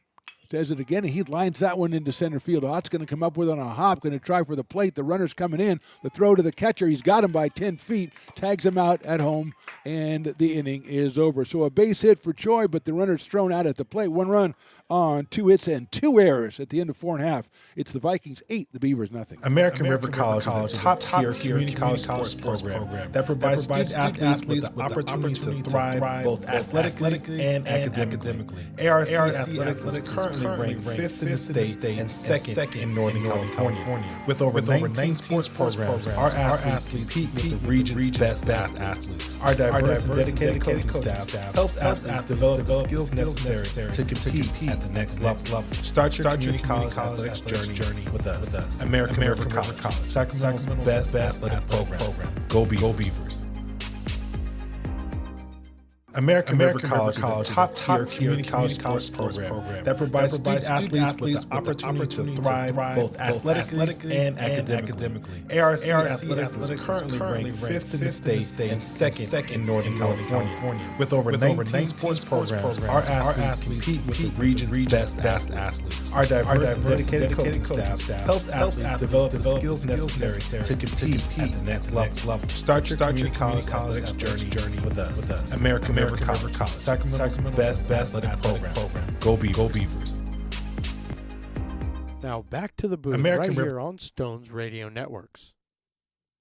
Bottom of the 5th, Eric Murchison still on the hill for the West Valley Vikings. He enjoys a 8-0 lead. He'll face Dylan Herforth. Then the top of the order, Julian Blackwell and Darren Eels. 9-1-2 for the Beavers, who have 2 hits in the game. 7 strikeouts for Murchison, including all 3 outs in the 4th inning. And 2 of those were a call third strike. So here's Herforth. Little Ozzy Osbourne playing for the El Camino Eagle. He struck out back in the 3rd. First pitch is popped out of play right behind us, so it's 0-1 on Dylan. We're in number 10. Another freshman in Coach Jay's class of incoming freshmen. Here's the pitch. That's outside for a ball, 1-1.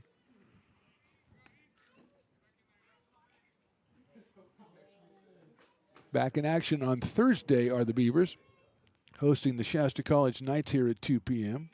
That one is in the dirt, 2-1. Stones McCoy and I will be behind the camera and behind the mic, respectively, to bring you that one.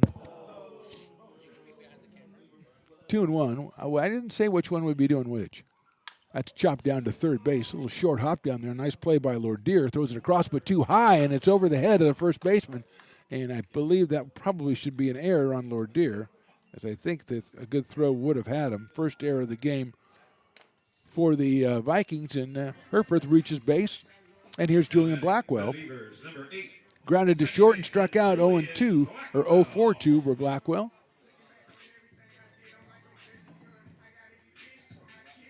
That's our first service dog, I think. Oh, okay. So you neglected to mention that the Black Lab was a service dog. You know, it says on those vests, do not pet. Did you not? You can't. You're not supposed to pet service dogs. You're not supposed to pet any dog.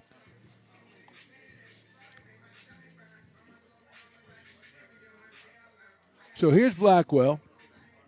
Herforth over at first base.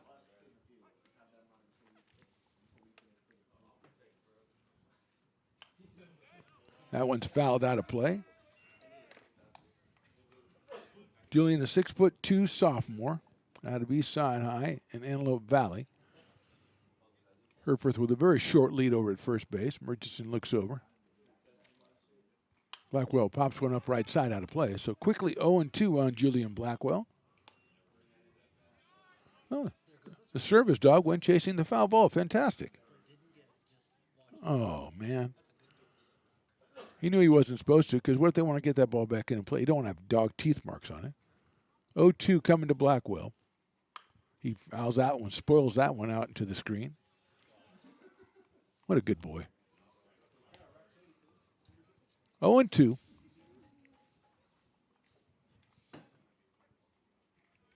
Herforth gets off a little bit further over at first base, still not very far. 0-2 coming to Blackwell.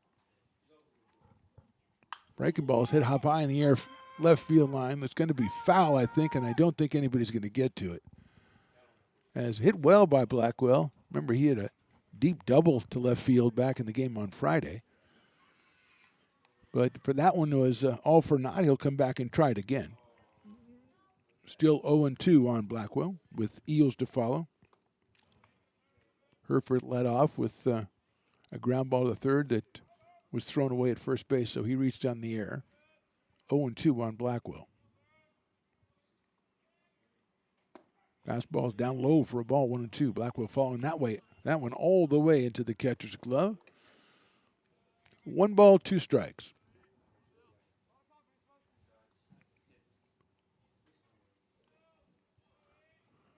Check of the runner at first. Check swing, he went around, strike 3. Strikeout number 8 for Murchison. And that'll bring up Darren Eels, who has been hit by a pitch and walk. So one guy that Murchison has not been able to get the ball over the plate against is Eels. For the Beavers, number 5, the shortstop, Darren Eels. Eels out of Bear Creek High, the freshman. Open stance from the right side against the right-hander Murchison. That's high for a ball. 1-0. Little stirring in the bullpen for the Vikings. Pretty far down there, though.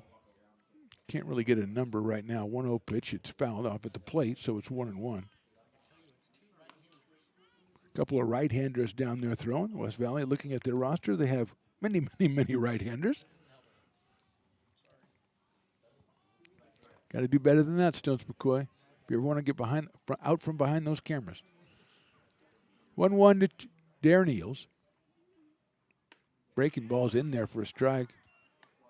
Slider perhaps. 1-2 on Eels. Dominic Ott to follow. Herforth over at first base with 1 out here in the 5th.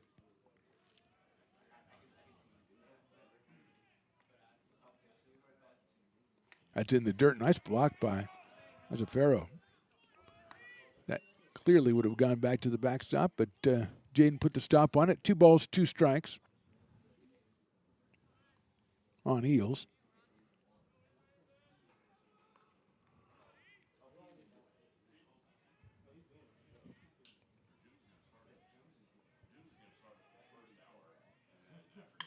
Hits that one high up in the air to right field.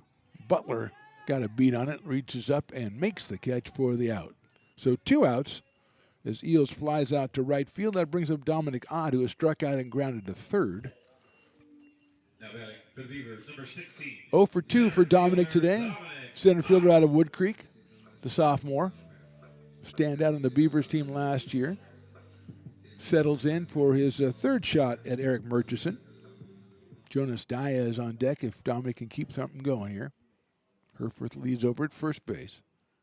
Breaking ball breaks into the strike zone, 0-1.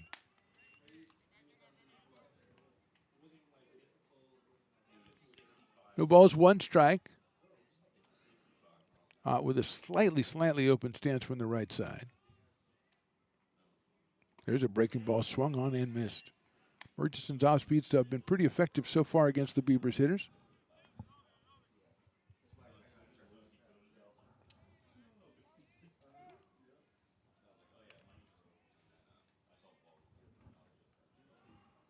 Here's the pitch.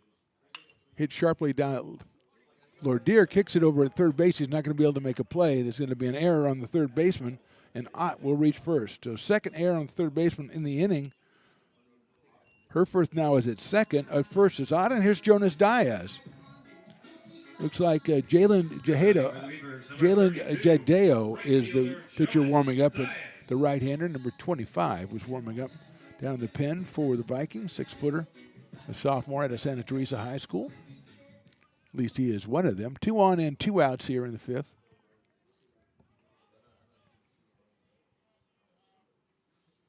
Diaz takes high for a ball. Thought about it. Held back. 1 ball, no strikes on Jonas. He is grounded to third and struck out. So 0 for 2.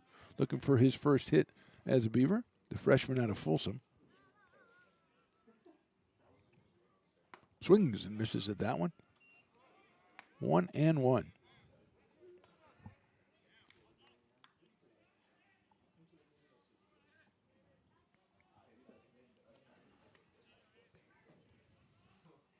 Murchison checks second. Herford again, not a very big lead out there. Diaz takes in the dirt, and the ball gets away. A wild pitch, and the runners will move up. So Ott moves to second. Herford is over at third now on the wild pitch. Mazzaferro tried to put the stop on that one, couldn't get in front of it, and it scooted over to his right toward the dugout from West Valley. Runners advancing, so 2 out there in scoring position for Diaz. It's 2 balls and 1 strike on Jonas.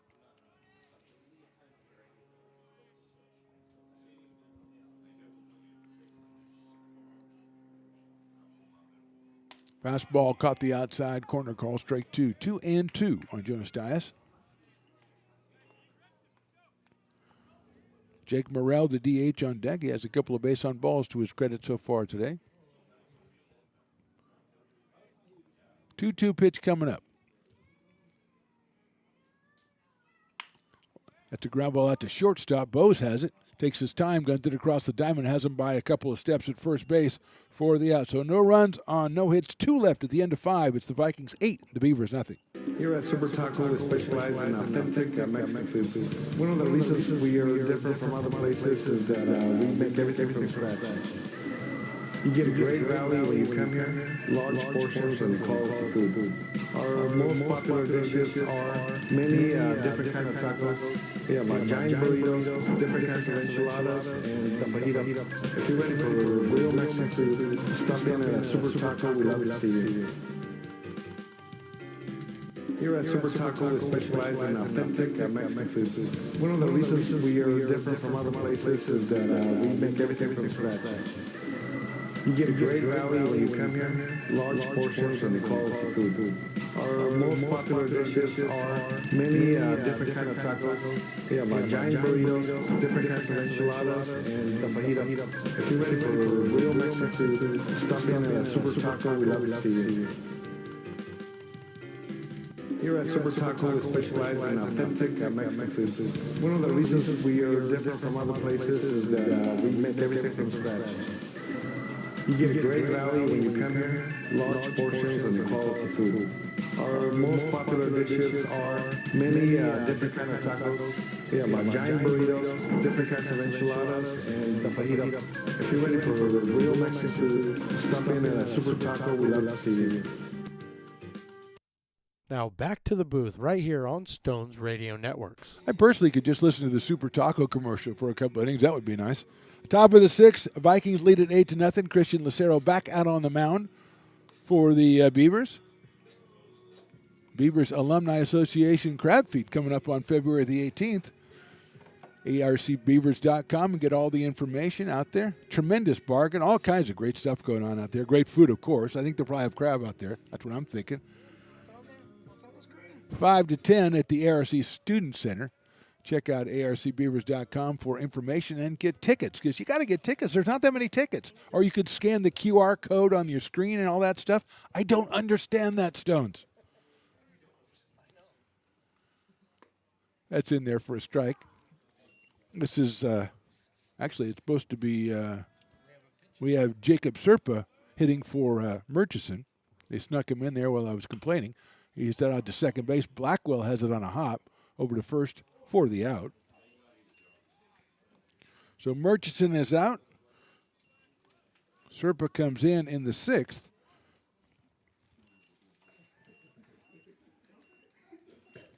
And that'll bring up Tristan Silvera. First baseman Tristan Silvera. Murchison 1 for 2 while he was in there. Had a scored a run, had a single. Silvera is 1 for 2. The first pitch is in there for a strike on 1. So Jacob Serpa batting for Murchison and probably take over at the DH spot. Serpa giving him his credit, from Washington High School, a 5'8" sophomore. That's a ball, 1-1. Lucero, the third pitcher for the Beavers. Moore started, Balke, and then Lucero. That one just misses outside, tantalizingly close to Tristan Silvera. 2 balls and 1 strike. Silvera out of Mountain View. Takes a cut at that one and slices it foul over the top of the Viking dugout. Moves the count to 2 balls and 2 strikes. 1 out here, top of the 6th.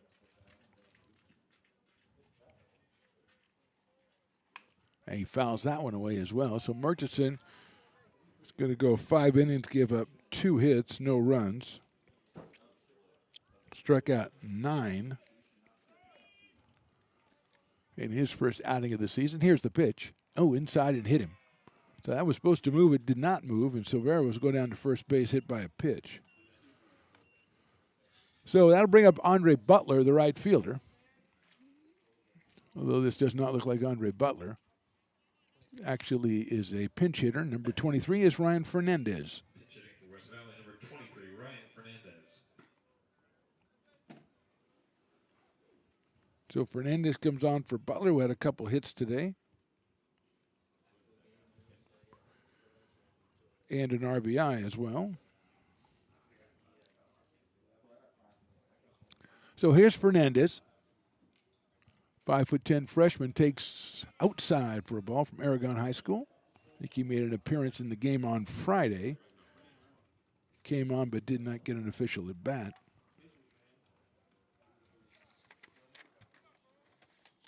There goes the runner. There's the pitch. It's a strike. The throw to second base is going to be just a little bit too late. On target, but too late in a steal by Silvera. He's in scoring position now. 1 ball and 1 strike on Ryan Fernandez. That is just a little bit outside, 2-1. Weston Scafoni is on deck, number 9 hitter.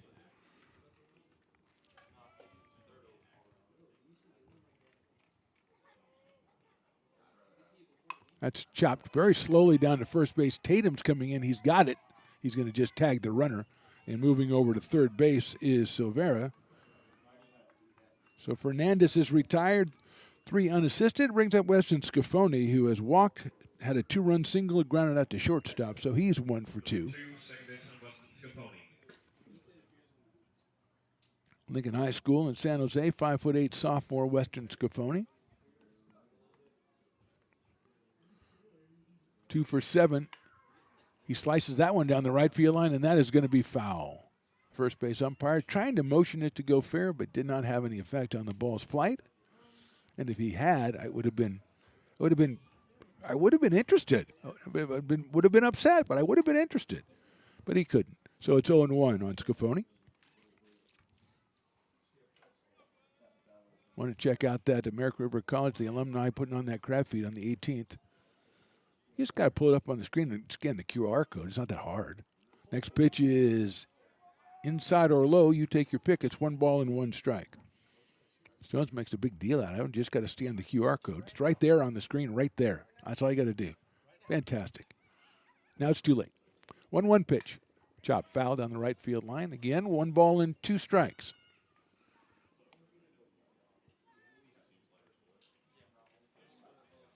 I find that oftentimes you go to a crab feed and the side dishes are what really intrigues you. You know? I mean, they fantastic. Oh, man. That's high for a ball. 1-2. Garlic bread that's one of them. 2-2. 2 outs, runner at third. Scafoni walked, singled, and grounded to short. He chops that one foul at the plate. So he stays alive. Andrew Wilford, the leadoff hitter, is on deck. We are in the top of the 6th. Vikings 8, Beavers nothing.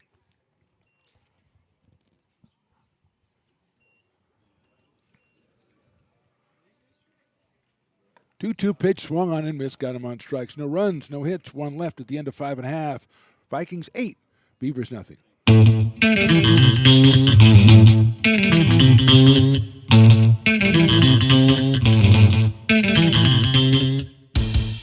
Oh, I love baking. I've been doing it my whole life. Grateful Bread was started because I needed a job.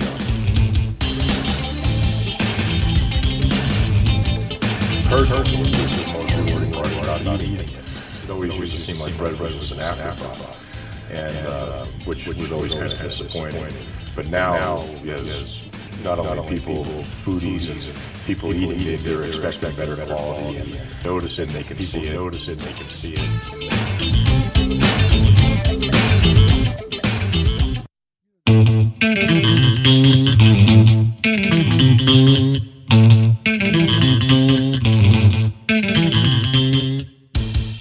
Oh, I love baking. I've been doing it my whole life. Grateful Bread was started because I needed a job.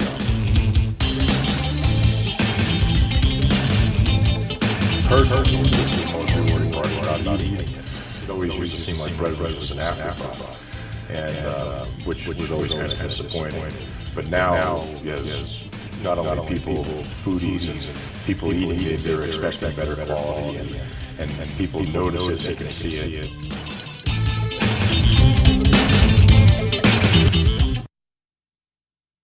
Now back to the Phantom right here on Stones Radio Networks. Bottom of the sixth, Vikings lead at 8-0. Jalen Jagdeo, the right-hander out of Santa Teresa, he's a 6-foot sophomore. He comes on in relief of Eric Murchison. 5 innings, 2 hits, and 9 strikeouts for Murchison. So I'd say he did his job pretty well if you're looking at it from the West Valley side, and now it's up to Jagdeo to finish it out or take it a little bit further down the line. Jake Morrell will be the first hitter for the Beavers, then Willie Tatum and Christian Ristori. As finishing up his warm-up tosses, the throw down to second base. I think we might have a new catcher as well. I'll have Stones McCoy check the numbers for me.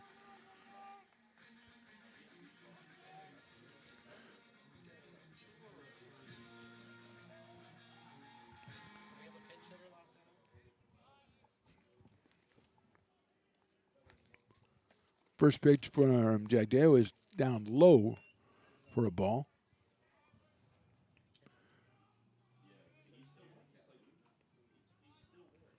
One ball, no strikes. That one's chopped foul down the third base line.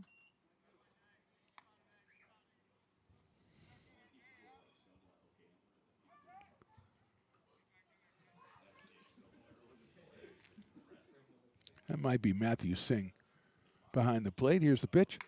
That's fouled back. This is definitely a 2, and I can't see the other number. And Matthew Singh came on Friday and took over from Mazzaferro behind the plate. So we're going to just work on it. We're going to Columbo it out and figure it out.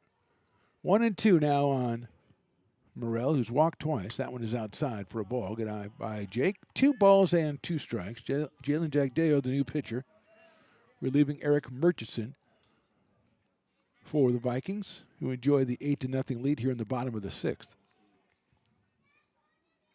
That's high for a ball, 3-2. 3 balls and 2 strikes.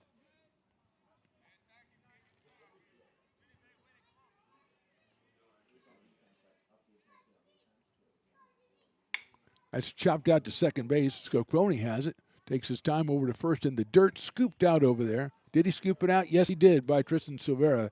And Morrell is retired. So 1 out here in the 6th inning, and that'll bring up Willie Tatum, who was singled and struck out. So he is 1 for 2 today. First baseman Willie Tatum. He lifts that one up into center field. Wilford coming on now and has to make a diving, a little sliding catch out there in center field as Tatum is retired. Hit the ball well, but not as well as Wilford thought he did. And he is out. 2 outs here, and here's Ristori, who has a single and a ground out. He was retired on a good play by James Bowes back in the 2nd inning. A ball that glanced off the pitcher Murchison's glove, and Bowes barehanded it, threw it to first, and then a single by Ristori back in the 4th, an infield single. Takes that breaking ball in there for a strike. 0-1. 2 outs, bottom of the 6th. Jalen Jagdeo, the new pitcher for the Vikings. That's another A slider in there for a strike. 0-2 on Ristori. The freshman out of Whitney High, 6'2", an outfielder and a catcher, according to the sheet I have in front of me. 0-2 pitch. That is called strike 3. So a good inning for Jack Day. A 1-2-3. We go to the top of the 7th. The Vikings lead this one 8-0. American River College is a top-tier community college sports program that provides student athletes with the opportunity to thrive both athletically and academically. ARC Athletics is currently ranked 5th in the state and 2nd in Northern California. With over 19 sports programs, our athletes compete with the region's best athletes. Our diverse and dedicated coaching staff helps athletes develop the skills necessary to compete at the next level. Start your community college athletics journey with us. American River College, Sacramento's best athletic program. Go Beavers. American River College is a top-tier community college sports program that provides student athletes with the opportunity to thrive both athletically and academically. ARC Athletics is currently ranked 5th in the state and 2nd in Northern California. With over 19 sports programs, our athletes compete with the region's best athletes. Our diverse and dedicated coaching staff helps athletes develop the skills necessary to compete at the next level. Start your community college athletics journey with us. American River College, Sacramento's best athletic program. Go Beavers. American River College is a top-tier community college sports program that provides student athletes with the opportunity to thrive both athletically and academically. ARC Athletics is currently ranked 5th in the state and 2nd in Northern California. With over 19 sports programs, our athletes compete with the region's best athletes. Our diverse and dedicated coaching staff helps athletes develop the skills necessary to compete at the next level. Start your community college athletics journey with us. American River College, Sacramento's best athletic program. Go Beavers. American. Now, back with the play-by-play right here on Stones Radio Network. Josh Heinkel, the new pitcher for the American River College Beavers. He relieves Tyler Moore started, then Wyatt Balke, Christian Lucero, and now Heinkel. Lucero, 2 innings, 2 hits, 1 run, no earned runs. And Heinkel's going to take on the top of the order. Now, it should start with Andrew Wilford, then James Bowes, and Ryan Lordier. Wilford has walked twice, struck out, and reached on an error, so he is 0 for 2 so far in this one.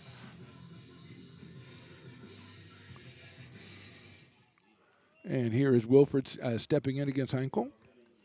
Josh pitched on Friday.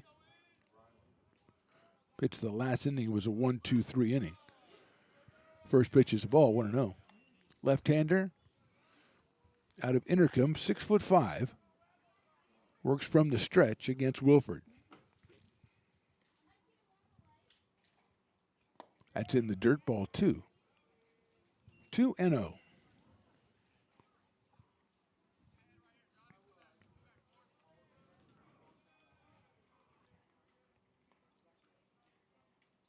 That's in there for a strike on the inside corner, 2-1. Back here on Thursday, 2 o'clock first pitch against the Shasta College Knights.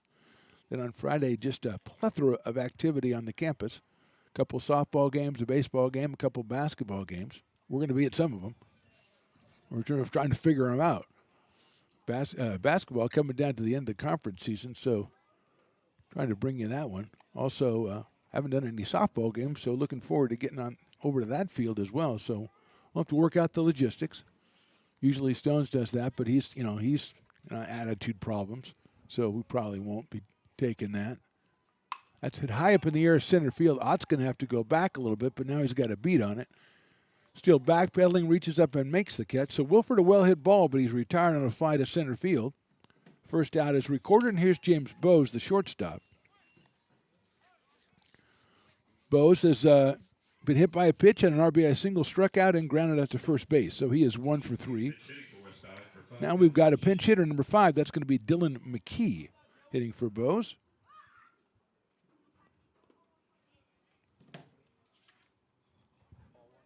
So ball 1 to Dylan McKee.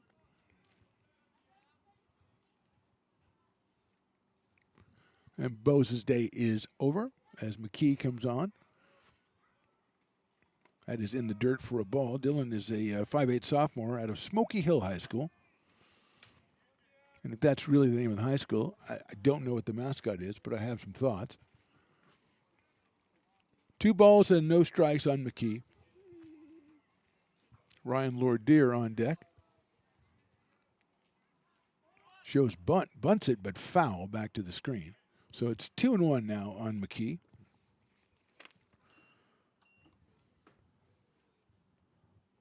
Dylan came on late in the game on Friday, did not get an official at bat. So he is up here against Josh Heinkel. 1 out in the 7th.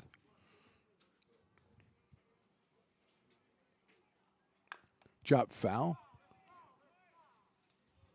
It hit the ground, hit the catcher, hit the batter. The umpire said it was foul 4 times. It was a very exciting play. But it just counts for a strike, 2 balls and 2 strikes.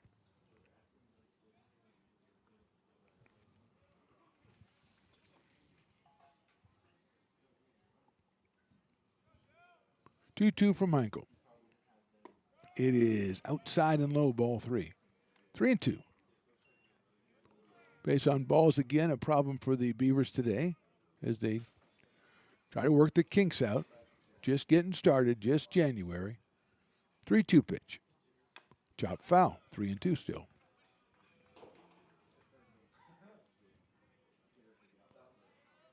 Coach Jay working with a new group. A lot of freshmen out here. A lot of freshmen seeing time. Ott in center field. Heinkel played also last year, but got newcomers at almost every position.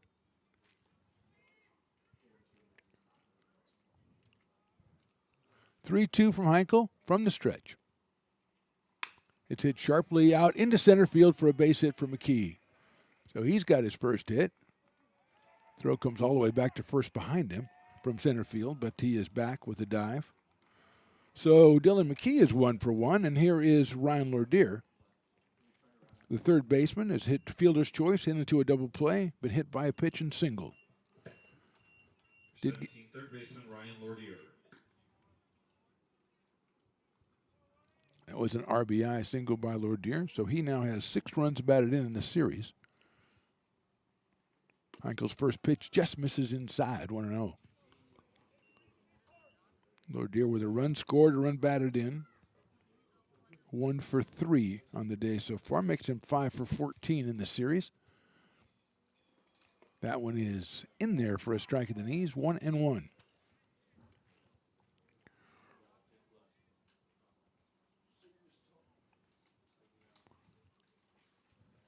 Heinkel with a look over at first base. That's inside for a ball. Lordeer thought it might have hit the pants there. 2-1.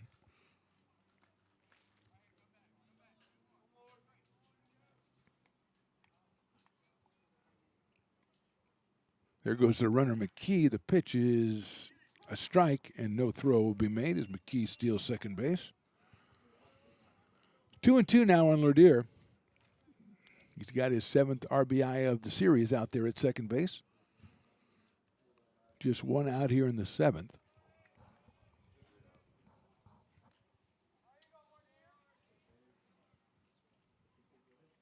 That one sails outside and gets away from the catcher and will go all the way back to the backstop. Going to third base is McKee. So he's down there, 90 feet away. A full count on Ryan Lordeer. Matt Singh on deck.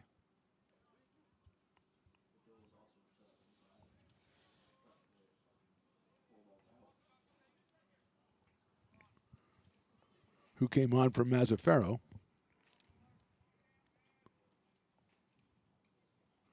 Infield is in, the 3-2 pitch, high and inside, ball 4. So Lordeer gets the base on balls. He's at first base. Over to third is McKee, and here is Matt Singh, the catcher. Out of St. Francis High School, the freshman. Batting for West Valley, number 24, Matthew Singh.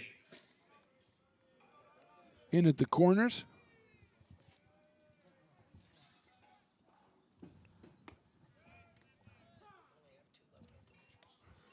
Looks like Anthony O'Connor is warming up for the Beavers in the pen, the left-hander out of Woodland.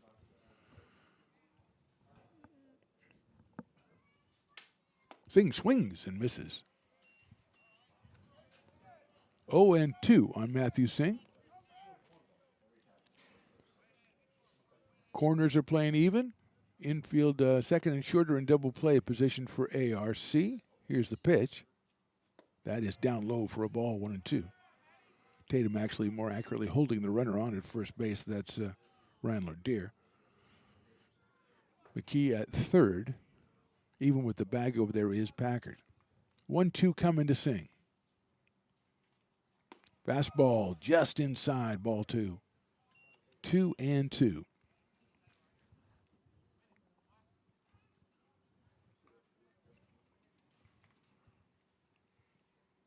Lordier at first base. Has a stolen base so far here today. Here's the pitch. No, they're going to go over to first base because Heinkel thinking the same thing. Probably a good time for him to take off. Wants to keep that force on if he can. At 2-2 now on Matthew Singh.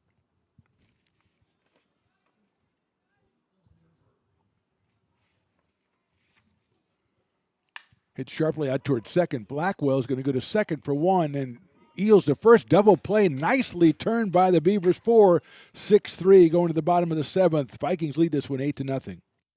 Here at Super Taco, we specialize in authentic Mexican food. One of the reasons we are different from other places is that we make everything from scratch.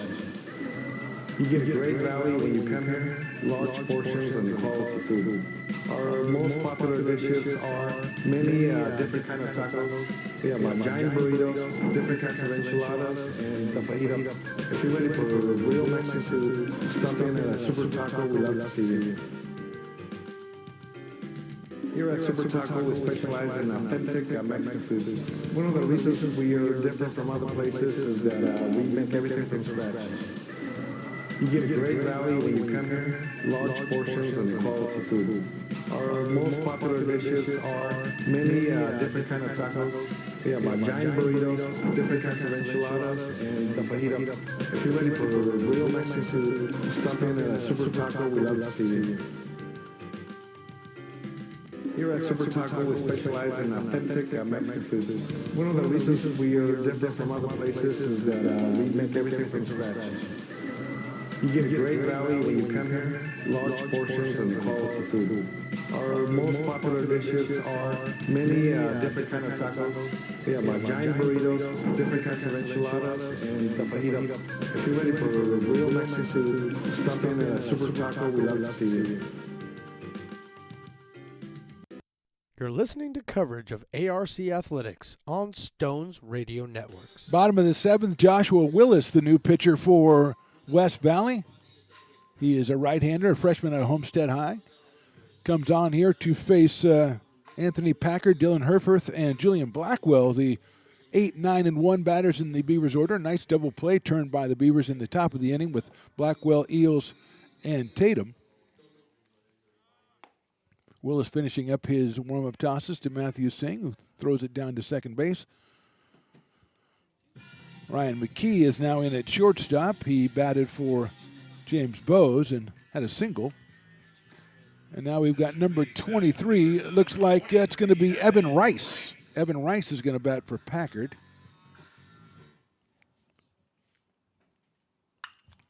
First pitch is slammed into left field for a base hit. So Rice showing the wisdom of that move as he slams one into left field for a base hit. Just the third hit of the game for the Beavers.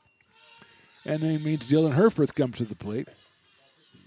Now batting the Beavers, number 10, the catcher, Dylan Herforth. So Willis is greeted by a single from Evan Rice, and here's Herforth, who's struck out and reached on an error. Fastball is outside for a ball, 1-0. Herforth behind the plate today, a catcher out of El Camino High, freshman. Rice over at first base. That's fouled back to the screen by Dylan. 1 ball, 1 strike. Top of the order, that's Julian Blackwell on deck. Actually, it looks like a pinch hitter over there as well. That's going to be... actually, that's just Eels over there, pretending he was on deck. That's high for a ball. I'm just always eager late in the game to put in pinch hitters. because they try to trick us and never tell us. So you got to be a super sleuth up here, man. I'm telling you. It's one of the things they don't tell you about broadcasting. Got to be a super sleuth. 2-1. Willis looks over at first. Here's the pitch. Swing and a miss at a fastball. Herford took a big old cut at that one. Makes it 2-2. A reminder, we're back here on Thursday at Beaver Field. 2 o'clock first pitch against the Shasta College Knights. I hope you will join us on the American River College YouTube and subscribe to it so you know whenever we're going to go live. Here's the pitch. That's outside, 3-2. I don't know if there's any place to make comments on there or anything, but if they say something nice about Stones, because he's very, very sensitive. He's sensitive. He's needy. I mean, I don't want to say that. I guess they just did. 3-2.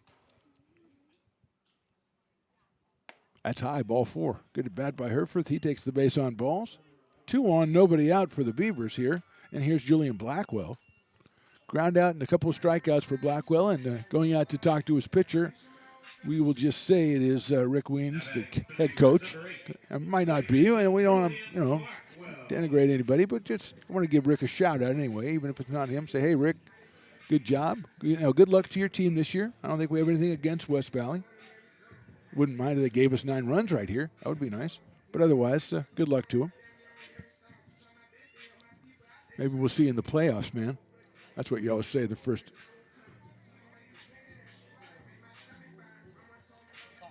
So Kay Cox is warming up. He is left-hander, was the starting pitcher on Friday. He's loosening up down in the pen. He went 5 innings on Friday, 4 hits, 3 runs, 2 of them earned, and struck out 8, so he got himself a W. And we've finally broken up the conclave out on the mound, which grew to include 6 players, a manager, an umpire, and a couple of aides, probably a couple of personal assistants. But here's Blackwell. Willis comes set. Got runners at first and second. Blackwell kind of bunts at it, and it pops over the pitcher out toward shortstop, and that's going to be a base hit. A tremendous hybrid swing bunt, which confounded everybody. He popped it up perfectly placed, and the shortstop was covering a bag. He wasn't even around it, so that's a hit for Blackwell. That loads the bases in one of the more curious hits we've seen in a while, and here's Darren Eels. And whatever it is, he executed it perfectly. I don't know what exactly it was, but, man, he put it in a perfect position. So bases loaded, nobody out. That pitch is high for a ball. 2 hits in the inning, 4 for the game for the Beavers. They only had 2 on Saturday in 11 innings down in Saratoga. Eels hit by a pitch, walked, and flied to right. That one is high again, 2-0. Dominic Ott on deck.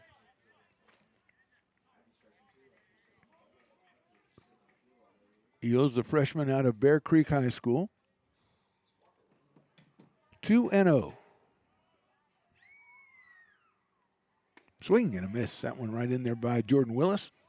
2-1. Bottom of the 7th, West Valley leads at 8-0. Beavers with the bases loaded and nobody out. Couple hits and a walk. Popped up out of play behind us, so it's quickly 2-2 on Darren Eels.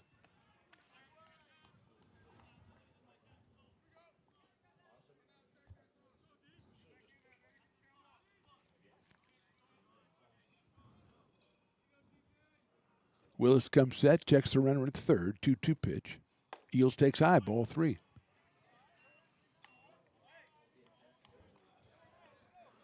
Three and 2. Still nobody out here in the 7th for the Beavers.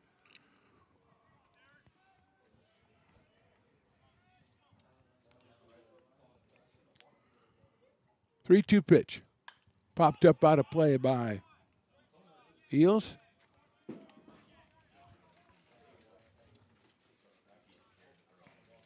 Three balls and 2 strikes.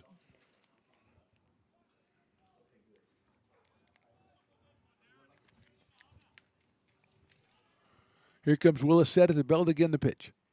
High and inside, ball 4. Eels has a walk as an RBI and the first run of the game for the Beavers. Going to be scored by Evan Rice. Moving on to third is Herforth. At second now is Blackwell. And we're going to looks like we're going to have a pitching change for the Vikings. We'll step away. Bottom of the seventh, the Vikings 8, the Resurgent Beavers 1.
Now back to the Phantom right here on Stones Radio Networks. Left-hander Kai Cox is the new pitcher for West Valley. He started, as we said, on Friday, went 5 innings, gave up 4 hits and 2 earned runs. He's on here with 1 run in, nobody out, and Dominic Ott at the plate. Dominic is struck out, grounded out, and reached on an error, so he is over 3. Cox's first pitch is fouled off by Dominic Ott. Sailing fastball, 0-1 on Ott, the center fielder out of Wood Creek High. Kai Cox from Mountain View, 6-foot sophomore. The left-hander comes set. His pitch is inside. He gets away, and coming in at third and scoring is Dylan Herforth on the wild pitch. So 2 runs in now, and runners moving up to second and third. It is now 8-2 in favor of the Vikings. I promised Stones McCoy if we come back all the way and score 9 that he gets to be, we'll do a 2-man broadcast like, John Miller and Dave Fleming and those guys. Or, yeah, I probably won't. I'll probably renege on it. Ott chops one back to the pitcher. He looks at third, and he's going to go to first and get Ott by a step to throw. Going to be coming in from first, and scoring is Julian Blackwell. So he waited for the throw to go and came in, and the throw to home was off. Ott is retired 1-3. Does get an RBI as Blackwell scores. Moving to third now is Eels, and it is 8-3 in favor of the Vikings. And remember, this is only the 7th inning. And here is number 35. Marcus Barbada is going to hit for Jonas Diaz. So Barbada comes in to hit for Diaz. Left-hander against left-hander, and that one is down low for a ball 1-0. 3 runs in, and 90 feet away is Darren Eels. Ott picking up his 4th run batted in on that ground out. As Blackwell very aggressive on the base pass. Here's the pitch. Check swing, and that's right down the middle for a strike. 1-1. So Cox, the fourth pitcher for the Vikings. Murchison, then Jagdeo, and then Willis and Cox. That's outside, 2-1. 2 balls and 1 strike. Jake Morrell is slated next, and he is in the on-deck circle. That's hit high up in the air into left center field, and it is down. A base hit to left center field by the pinch hitter, and that's an RBI single for Marcus Bavada. Scoring is Eels. It is now 8-4 in favor of the Vikings. The third hit of the inning for the Beavers. Barbada comes through with a nice pinch hit. Good job, Coach Jay over there in the dugout, and Jake Morrell coming to the plate. 2 walks and a ground out for Jake. Barbada leads at first. Fastball is down low for a ball, 1-0. Willie Tatum to follow if the Beavers can keep something going. Just 1 out here in the inning.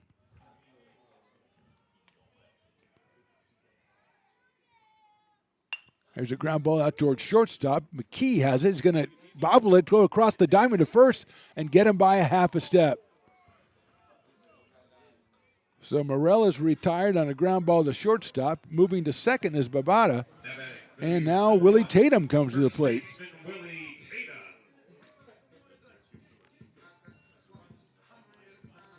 4 runs in for the Beavers, 3 hits, 1 runner still on at second base, and Tatum at the plate. Willie has he has singled, struck out, and flied to center. So he is 1 for 3, 2 for 9 on the season, and he's going to step out and go talk to the third base coach here. He's going to say, Willie, if you got a hit right now and drove in that run, that would be excellent. I don't know why I'm not a coach.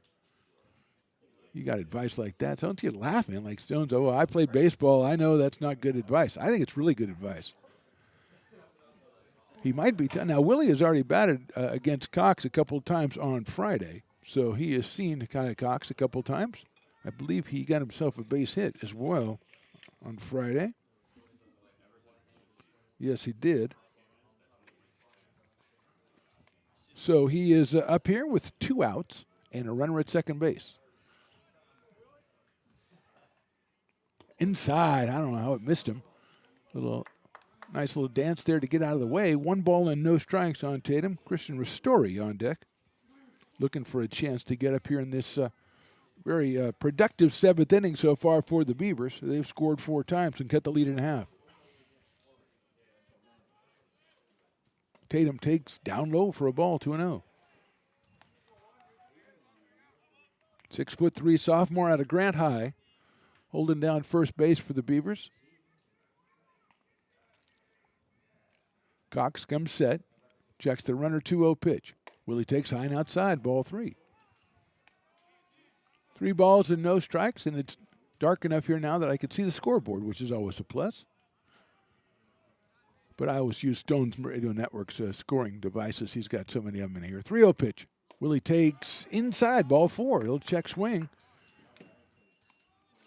9th batter of the inning is Christian Ristori. He has grounded out, singled and struck out, so he is 1 for 3. Christian up here with 2 on and 2 out. 9th batter of the inning. 5 hits for the Beavers so far in this one. A couple errors committed by both teams, but by the Vikings. That pitch is right down the middle for a strike. Ristori, the freshman out of Whitney, playing in left field, has a wonderful diving catch he made out there earlier in the game.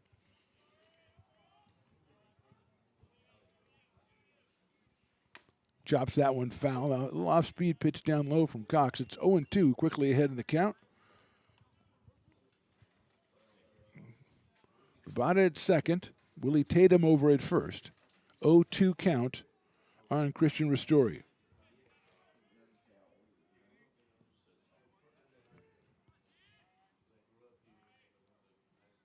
At outside corner, call strike 3.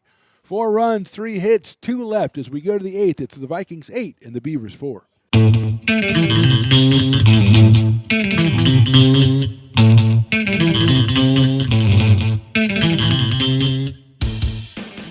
love baking. I've been doing it my whole life. Grateful Bread was started because I needed a job.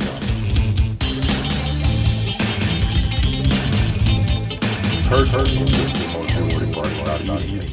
It always used to seem like bread was just an afterthought, and which was always kind of disappointing. But now, yes, not only people, foodies, and people eating it, they're expecting better quality, and then they can see it, notice it, they can see it.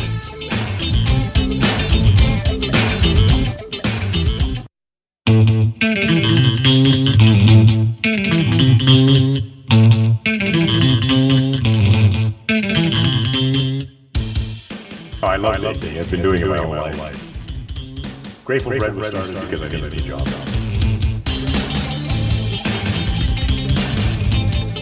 Personally, the most rewarding part about eating it.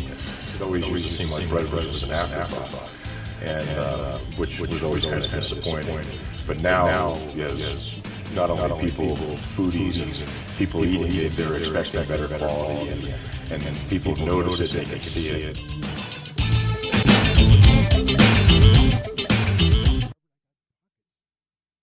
Now, back with the play-by-play right here on Stones Radio Networks. Jake Morrell, the new pitcher for the Beavers, moving over from the DH position. I'm sorry, I just found out that my shirt has pockets in it, so I'm all excited. Stones? Yeah, no, I want to let everybody set the scene. It's a beautiful day for baseball, but in the booth, it's probably 34 degrees. Okay, well, it's 34 degrees out there for everybody else, and too. you are dripping little, you have little icicles. I have icicles on me, but usually older things tend to freeze up faster. Very true, very true. That's all you have to contribute. So I just want to commend you for a wonderful job that you've done so far. Thank you so much. I'm sure I knew that was what you were going to do when you started. All right, now go away. By the way, come back, because I did promise if they came all the way back, we could do a two-man booth. They came half the way back, so we do a one-man booth. So there you go. Okay, goodbye. So mathematically, that's the way you got to do it. Ryan Choi starts us off in the top of the eighth. He's followed by he'll be followed by Jacob Serpa, we assume, and then Tristan Silvera against Morrell. His first pitch is inside for a ball. Jake, the 6'4" freshman out of Whitney. Couple of appearances as the DH today. Now he's on the mound, and that pitch is swung on and missed. 1-1.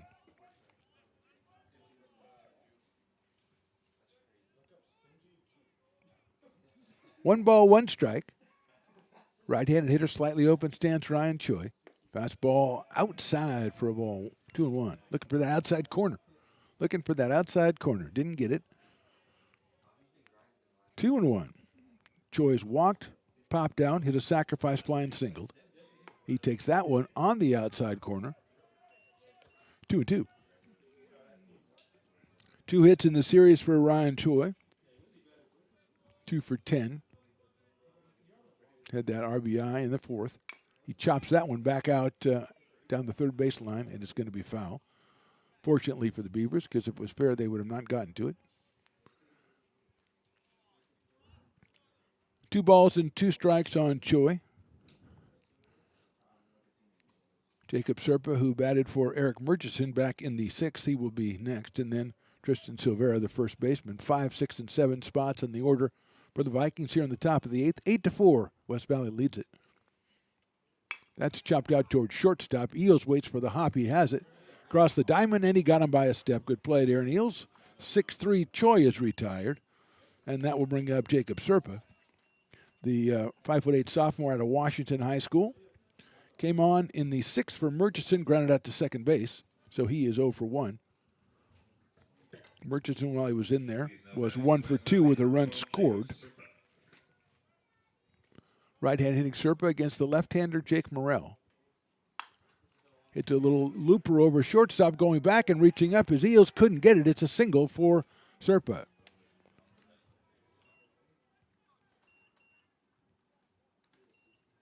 So Serpa loops one over Eels' head in short left center field, gets a base hit. 3, first baseman Tristan Silvera. That'll bring up Tristan Silvera, who was walked, singled, struck out him, and hit by a pitch. So he is 1 for 2, has scored 2 runs. We're going to have a pinch runner for Serpa over at first base. Number 6, that is Eli Martinez. So Martinez takes over for Serpa at first base. He is the pinch runner, and here is Silvera. Going over to first base is Morel.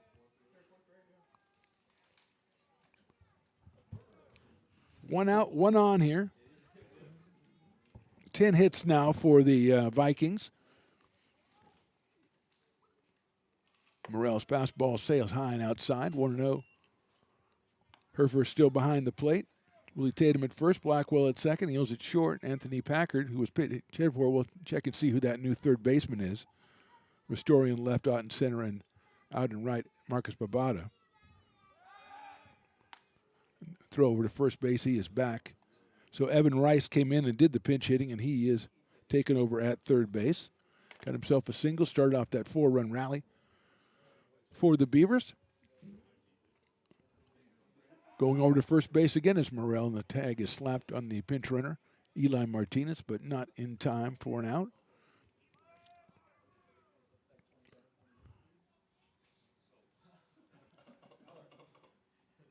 To the plate, Morel, that sails high and outside again, so that is 2-0 on Silvera. Throw down to first base, not in time. Ryan Fernandez on deck for West Valley. He came on for Andre Butler back in the 6th. Check swing, did not go, ball 3.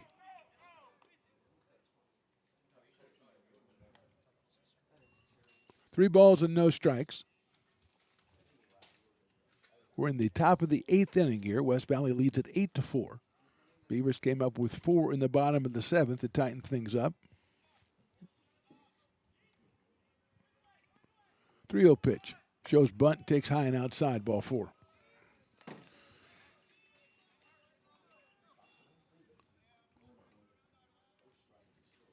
So Martinez goes down to second base. Silvera's on at first. He's reached 4 times today, and here is Ryan Fernandez.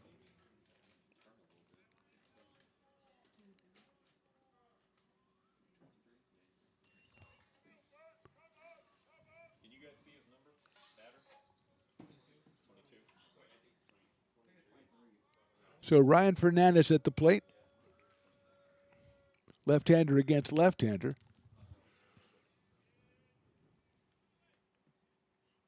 High for a ball, 1-0. 1 ball, no strikes on Fernandez. Weston Scafoni on deck.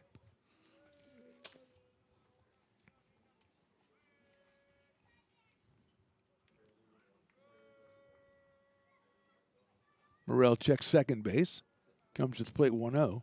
Breaking ball outside, 2-0. Tyler Moore started for the Beavers, then Balky, Lucero, Heinkel, and now Jake Morel.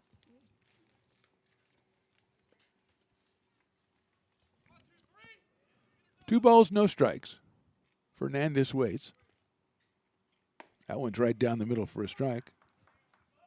Ryan, a 5'10" freshman out of Aragon High School.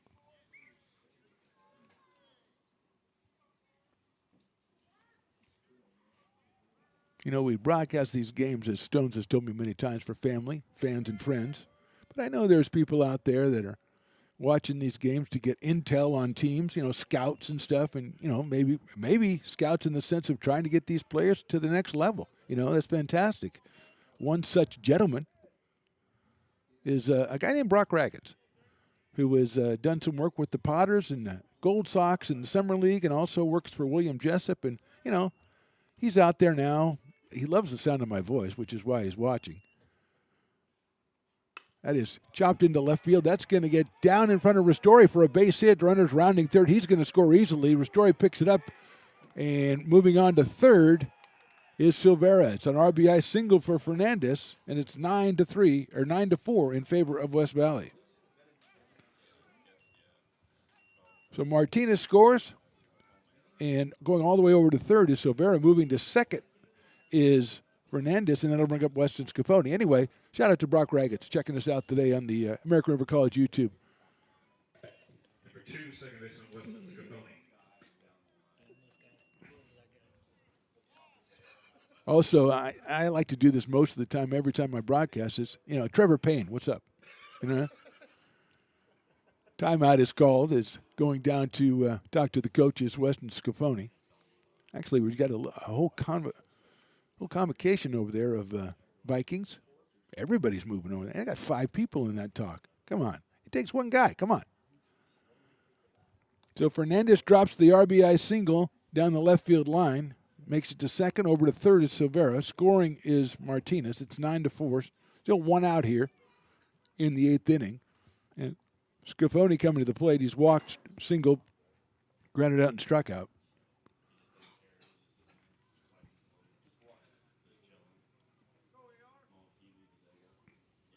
So we're finally ready. For some reason, we've had that, kind of a team meeting, kind of a small team meeting out there.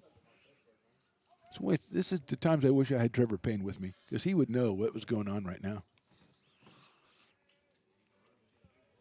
Infield in for the Beavers. The first pitch is high and outside to Scafoni. 1-0.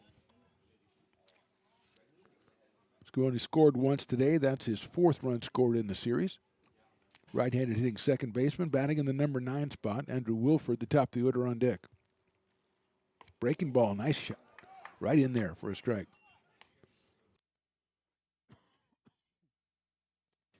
One ball, one strike, infield in for the Beavers. 9-4, top of the 8th, 1 out.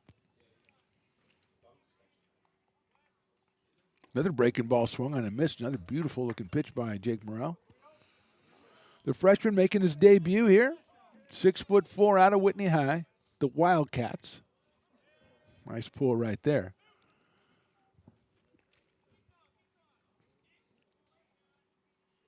Swing and a miss. Got him on strikes. Fouled it into the catcher's glove. Hereford holds on. Big strikeout for Jake Morrell. 2 outs, and here's the top of the order on Andrew Wilford. He's walked, struck out, walked. Reached on an error and flied to center. So 0 for 3 so far today. Couple stolen bases for Wilford. Second and third. Now 2 outs, though. And that one's fouled down the right field line by Wilford. And the umpire says, I could use a couple more baseballs over there. Oh, there goes Coach Jay out to his car. Going down a big 5. 0-1. Ryan McKee on deck. Oh, I said Ryan. I know that's wrong. It's Dylan. I knew it was Dylan. That's a good question, Stones. The problem is now that I've said it, I have no idea which one's right. Dylan McKee on deck. 0-1 pitch. Breaking ball just misses that outside corner. 1 ball and 1 strike.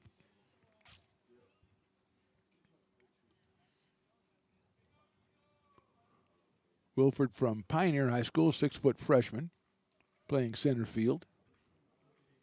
Pitch on the way, swung on and missed, off speed. Morrell using the off speed very effectively in the last couple of hitters. He is ahead in the count, 1 ball and 2 strikes.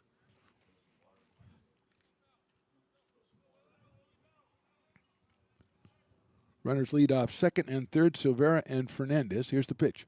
Breaking ball's hit to the right of shortstop. Eels knocks it down, gets up, throws it across the diamond, scooped up by Willie Tatum. What a play by Eels and Tatum to shut down the Vikings. 1 run, 2 hits, and 2 left at the end of 7.5. It's West Valley 9, American River 4. American River College is a top-tier community college sports program that provides student-athletes with the opportunity to thrive both athletically and academically.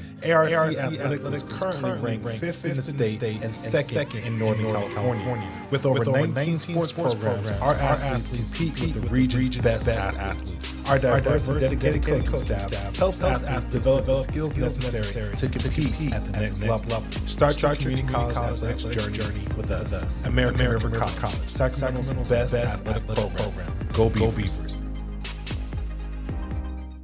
American River College is a top-tier community college sports program that provides student-athletes with the opportunity to thrive both athletically and academically. ARC Athletics is currently ranked 5th in the state and 2nd in Northern California. With over 19 sports programs, our athletes compete with the region's best athletes. Our diverse and dedicated coaching staff helps athletes develop the skills necessary to compete at the next level. Start your community college athletics journey with us. American River College, Sacramento's best athletic program.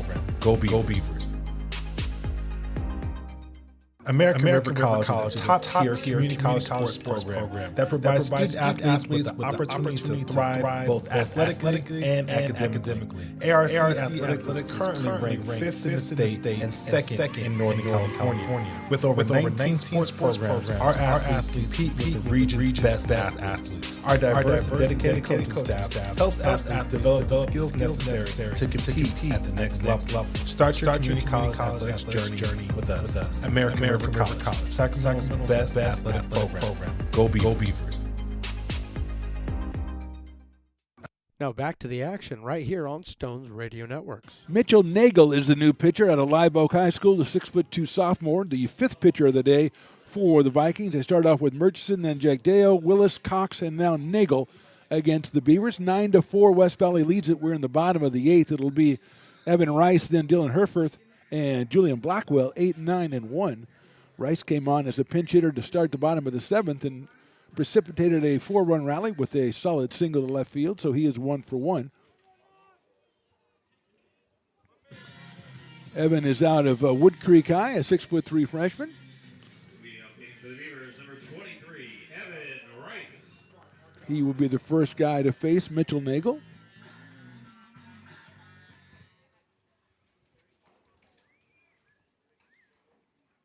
First pitch is chopped out toward third base. Lourdier comes on, picks it up. He's going to have to hurry, throw it to first, and it gets past the first baseman.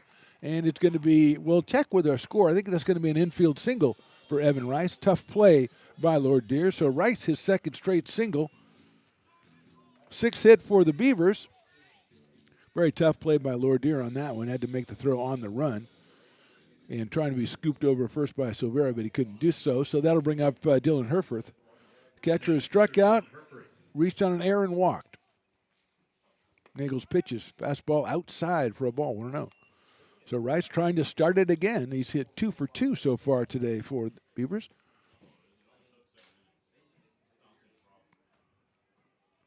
Nagel delivers to the plate. Herforth hits it right up the middle. Shortstop McKee over to second for 1, over to first, and it's thrown. It's going to pull the first baseman off the bag. So it's a fielder's choice for Herforth. Retired at second is Rice, and Dylan will be on at first on the fielder's choice. It'll bring up Julian Blackwell. Julian has grounded to short, struck out twice, and then had a little bunt single back in the 7th.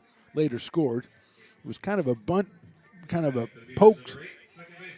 Kind of just dropped it in front of the shortstop in a first and second situation to load the bases. So he is up here now for his 5th time today. Nagel's breaking ball is in there for a strike. A nice slider by Mitchell Nagel. 0-1 on Blackwell. Darren Eels to follow. Just made an excellent play out in the field. Blackwell takes another breaking ball. That's in there for a strike, 0-2. Two good-looking pitches from Mitchell Nagel to get him ahead in the count against Blackwell here. Herforth leads at first. Here's the pitch. Blackwell chops at it. I think he held on to it, so Singh holds on to it for strike 3. Couldn't tell if he had initially, but the out is recorded. And here's Darren Eels, who has been hit by a pitch, walked, flied to right, and walked. Scored a run, drove in a run with the walk in the 7th. 2 outs, runner at first. Eels takes outside with a fastball. Dominic Ott to follow. 9-4 Vikings. We're in the bottom of the 8th.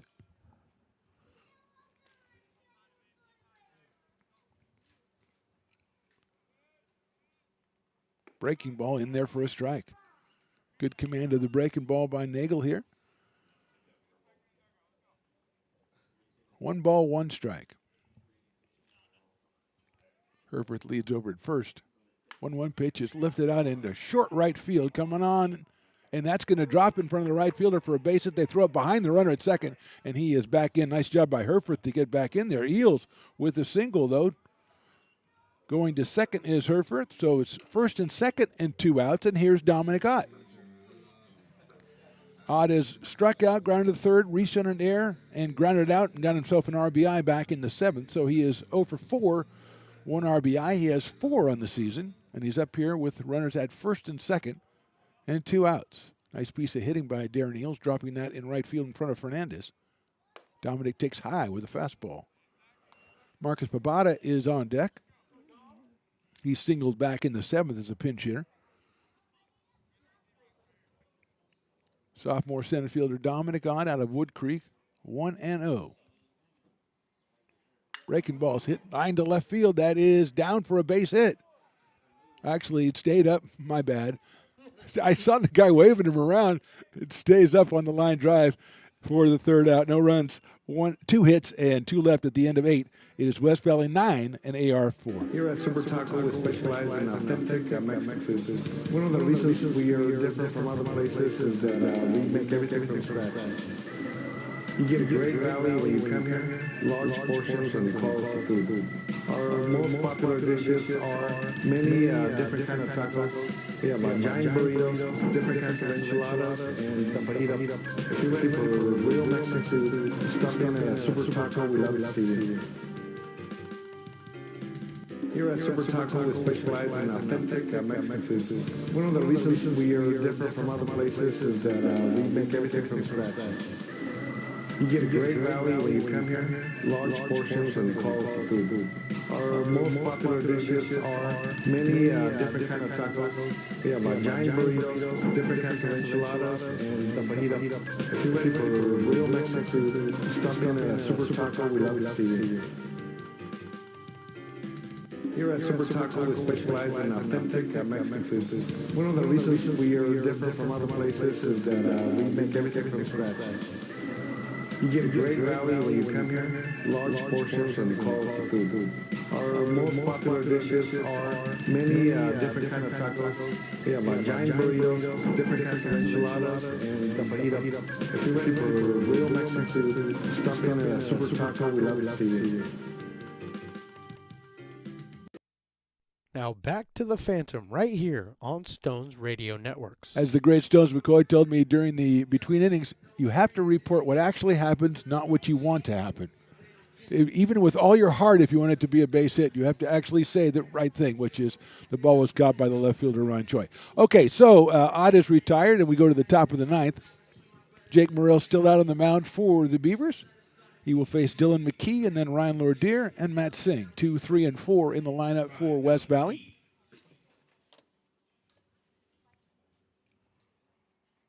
First one is fouled out of play.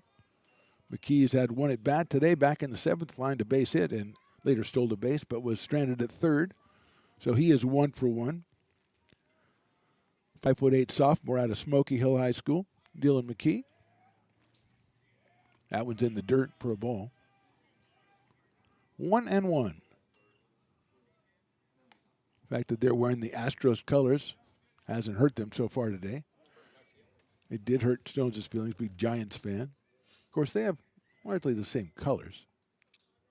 They don't wear them the same way, though. No. No, they don't wear them. That's right. They don't wear them the same way. 1-1 on McKee. Shows bunt, pulls it back. It's inside and low, 2-1. That woman has the right idea. She has a parka on, sweatshirt, and she brought 7 blankets from her house.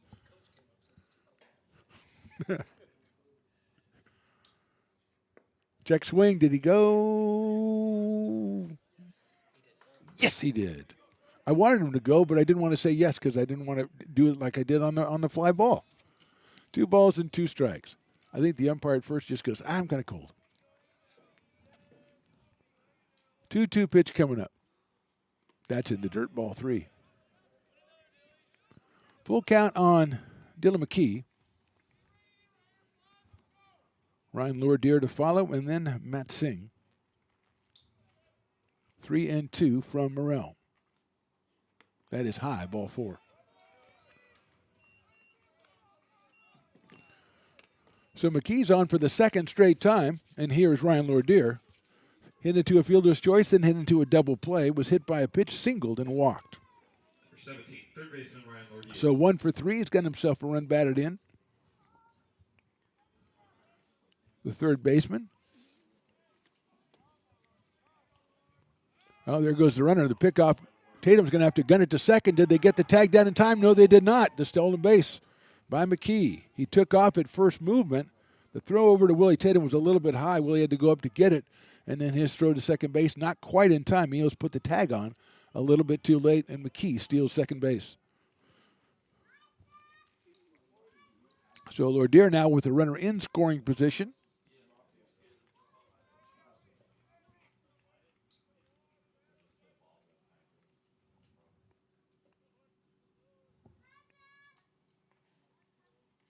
That ball is high with a fastball. One ball, no strikes.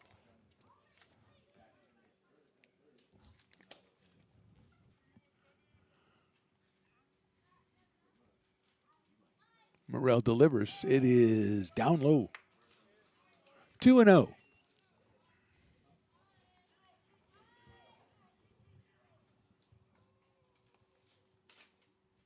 Have to be careful every time someone on the mound moves around because we don't know if they're going to be assessed a penalty of some kind like we have earlier today. Again, Stones is pouring through the record books and rule books to try to figure out what's going on. Fastball inside.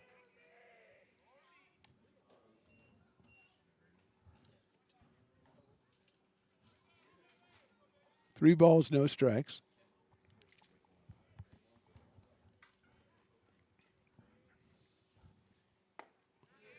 Strike, 3-1. Ryan Ocharchin warming up in the pen for the Vikings, another Canadian product. That one is high, ball 4. So Lourdes gets the base on balls. First and second, nobody out here in the 9th. And we're going to have a meeting at the mound, and we'll take a little break. So in the top of the 9th score, the Vikings 9 and the Beavers 4.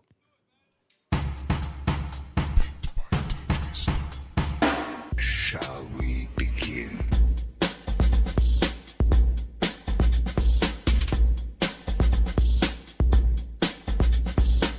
Safety first.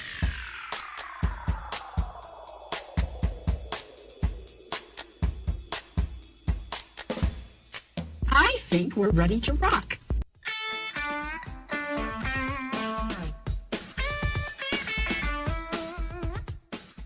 Now, back with the play-by-play right here on Stones Radio Networks. Meeting is over at the mound, and here is Matthew Singh with 2 runners on, nobody out.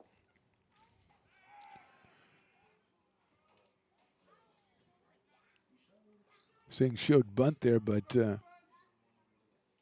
Morrell reacted to the runner at second base. Nobody covering for the pickoff attempt. So we'll go back at it. Slate is clean still. Singh came on into a double play in the 7th inning. Now, a violation has been called. I heard that one. A violation, so it is ball 1. That was clearly stated by the umpire. So here's the 1-0. Shows bunt, breaking ball, bunts at it, doesn't make any contact, so it's 1-1. Now I just have to figure out what the violation actually is. So 1 ball and 1 strike.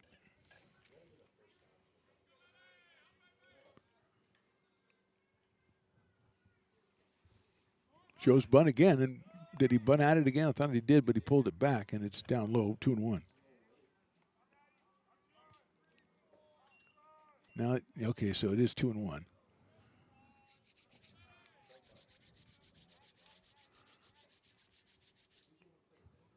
Top of the 9th, 2 on, nobody out, 2-1 pitch. That sails high, ball 3. So Singh not really having a chance to offer it the last 2. It's 3 balls and 1 strike on Matthew Singh.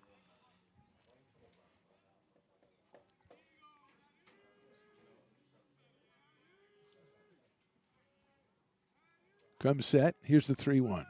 He bunts it that one right back to the pitcher, picked up by Morrell. He's going to go to first base, and Tatum stays on the bag, and he has him. It's a sacrifice for Matt Singh, moves the runners to second and third. Brings up Ryan Choi. Number 21, left fielder Ryan Choi. Walk popped out, sacrifice fly, single, and ground out. So 1 for 3 for Choi and an RBI today. He's got runners at second and third now with 1 out in the 9th. His team is up 9-4.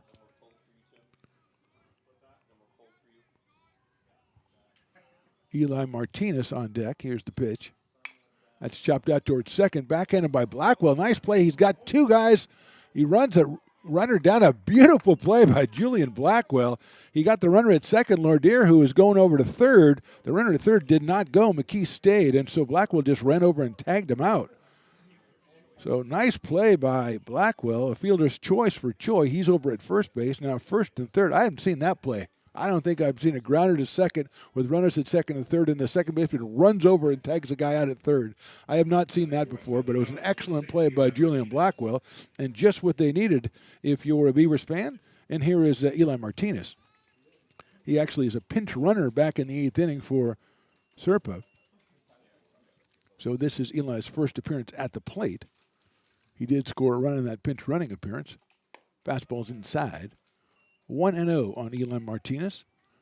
Eli, a freshman from Valley Christian High School down in San Jose, listed at 5'10".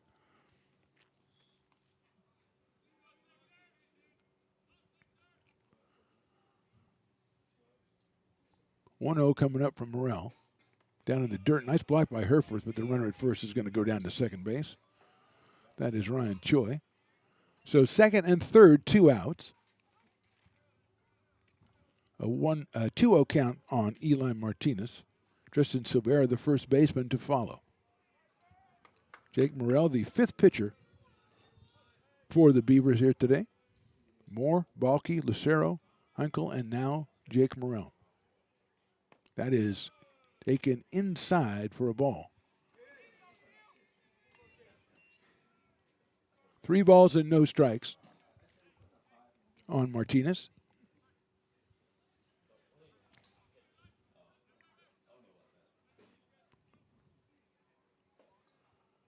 Morrell, the freshman left-hander.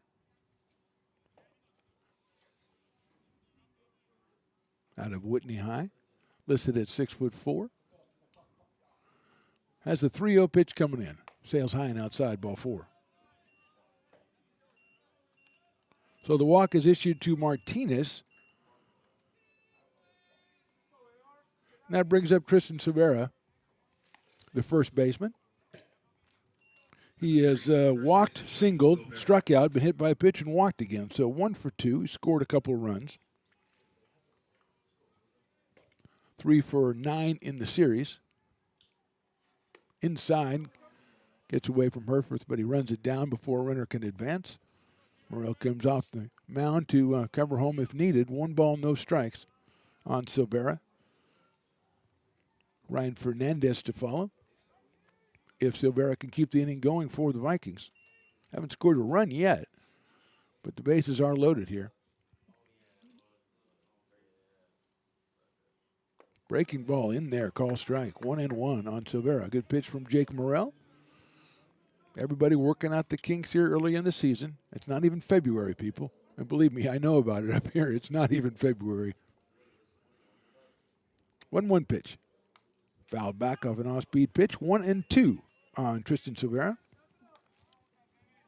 Sophomore out of Mountain View High School. I'm assuming that is in Mountain View, California. I know you shouldn't assume things, Stones, but sometimes you just got to take that extra leap of faith, okay? 1-2 pitch coming up.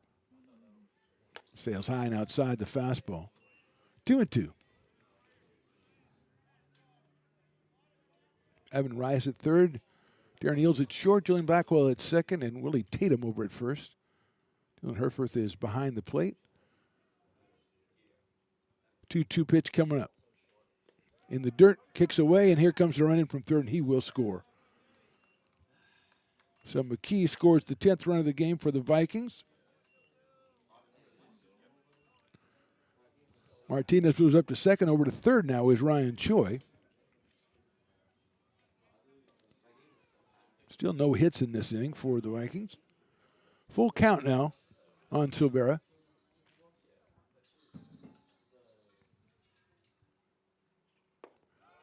Takes ball 4 down low. Fourth walk of the inning for the Beaver pitchers. And here is Fernandez. That walk loading the bases. And here comes Fernandez, who came on for Butler. Back in the sixth, he has a ground out and an RBI single. That fastball's in there for a strike, 0-1.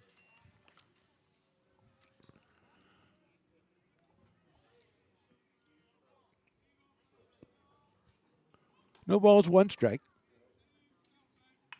Fouls that one back to the screen. So quickly 0-2 on Ryan Fernandez.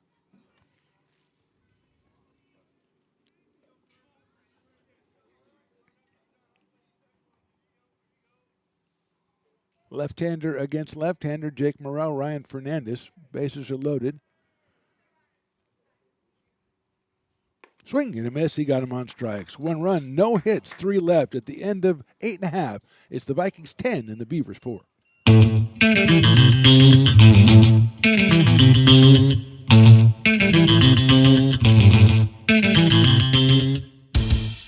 I love dating. I've been doing it my whole life. Grateful Bread was started because I needed a job.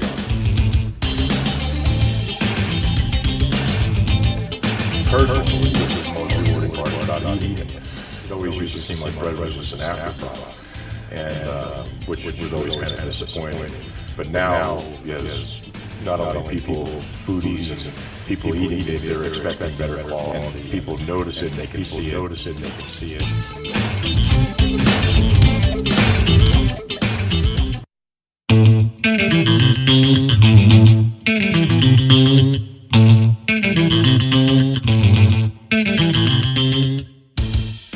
I love dating. I've been doing it my whole life. Grateful Bread was started because I needed a job.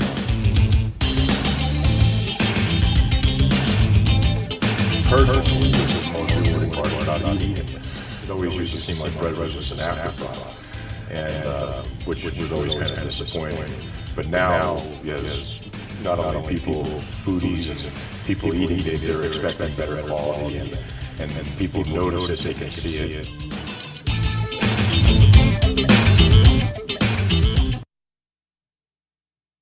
Now back to the action right here on Stones Radio Networks. Bottom of the 9th inning, Nagel still on the mound. That is Mitchell Nagel, of course. My bad. I wanted to call him Ryan Nagel. I want to call everybody Ryan all of a sudden. I don't even know if I like that name, and I want to call everybody Ryan. I do like, there's a couple of Ryans I do like. I'm not going to say that. Here we go, bottom of the 9th. Marcus Babada starts us off, then Jake Morrell, the DH turn pitcher, and then Willie Tatum, 4, 5, and 6 for the Beavers. They trail it 10-4. Swing and a miss. Babada came on in the 7th as a pinch hitter. Had himself a base hit.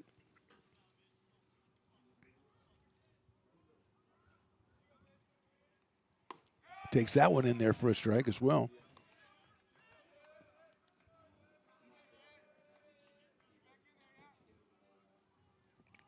Oh and 2. Takes that one, calls strike 3.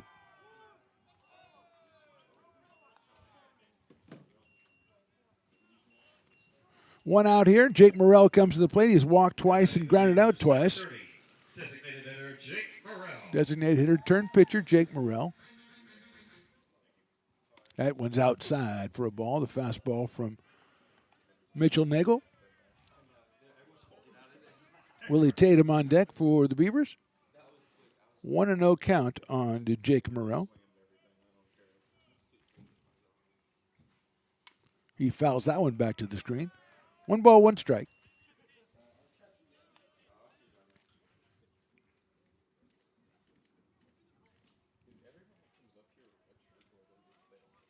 Here's the 1-1. Nagel in the windup. Fastball, inside corner, call strike 2. 1 and 2 on Jake Morrell.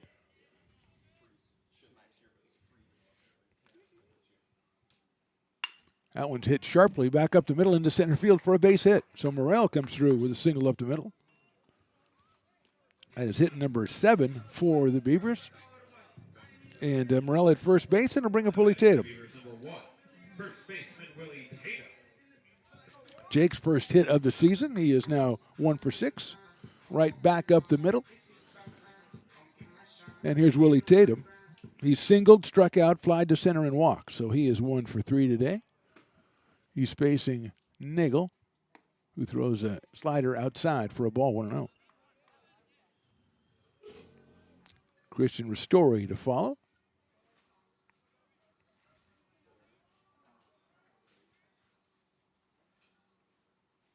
That is down low for a ball, and there goes Morel as the ball gets past the catcher and back to the backstop. And the trick of the lighting here at Beaver Field right now, it seems like home plate is in like a spotlight.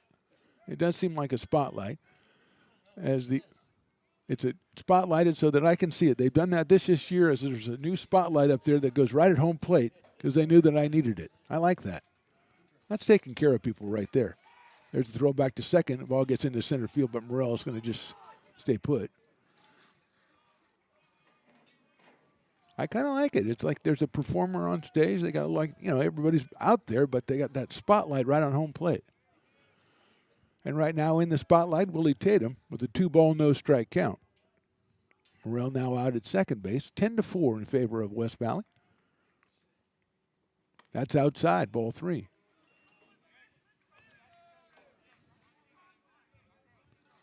Four runs in the seventh is how the American River got to 4. 3 runs in the second, 3 in the third, 1 in the fourth, 1 in the fifth, 1 in the eighth, 1 in the ninth for the Vikings.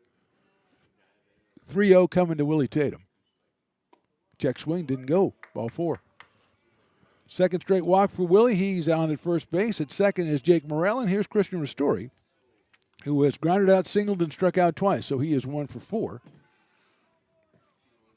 The freshman out of Whitney High. 15, left fielder Christian Ristori. Evan Rice to follow. He chops that one down to third. Lodier goes up and gets it, steps on third, throws over to first. It's not going to be in time. And Morel is retired on the force at third. It's the fielder's choice for Ristori. He's on at first base. At second is Willie Tatum. 2 outs, and here's Evan Rice, who's been up twice and got 2 hits.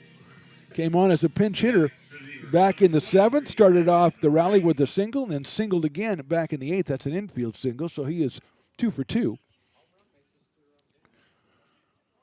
So it's McCoy, a math major, says if we get a home run, it'll be 10-7, which is really helpful. That's a breaking ball in there for a strike. That's part of why we keep him around. I mean, it's a pretty strong argument to keep him around. I mean, you don't get that kind of analysis everywhere. 0-1 on Evan. Check swing, good job, it's outside. 1 ball, 1 strike. Rice out of Wood Creek, a freshman. Came on for Anthony Packer back in the 7th, took over third base. 1 ball, 1 strike. Swing and a miss on a fastball, 1-2.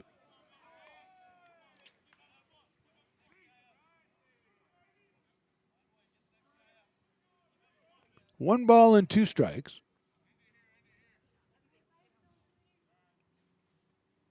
That's hit down the line in right field. That's going to drop for a base hit. 1 run will score. Here comes the second one around to third, but they're going to throw it back behind him first. So Evan Rice comes up 3 for 3 and drives in a run. It's now 10-5 in favor of the Vikings. And Dylan Herford's coming to the plate. So Tatum scores. Second hit of the inning for the Beavers. Makes them with 9 hits for the game. And now we're going to have another pinch hitter, I think. Looks like number 19, maybe Ryland Druck. So Ryland Druck, the freshman out of Roseville.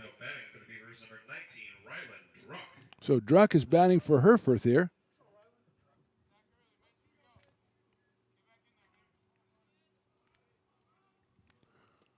Swings and misses at the first one from Nagel. Ristori is over at third. Rice, after the RBI single, is at first. 10-5 now. And Druck, the pinch hitter, at the plate, 0-1. That's outside for a ball. Stones has not chimed in with what would happen if he hits a home run. What would the score be? But he probably figures I couldn't handle that kind of advanced mathematics anyway. Druck waiting for the 1-1. I had a breaking ball right in there for a strike. 1-2 on Ryland Druck.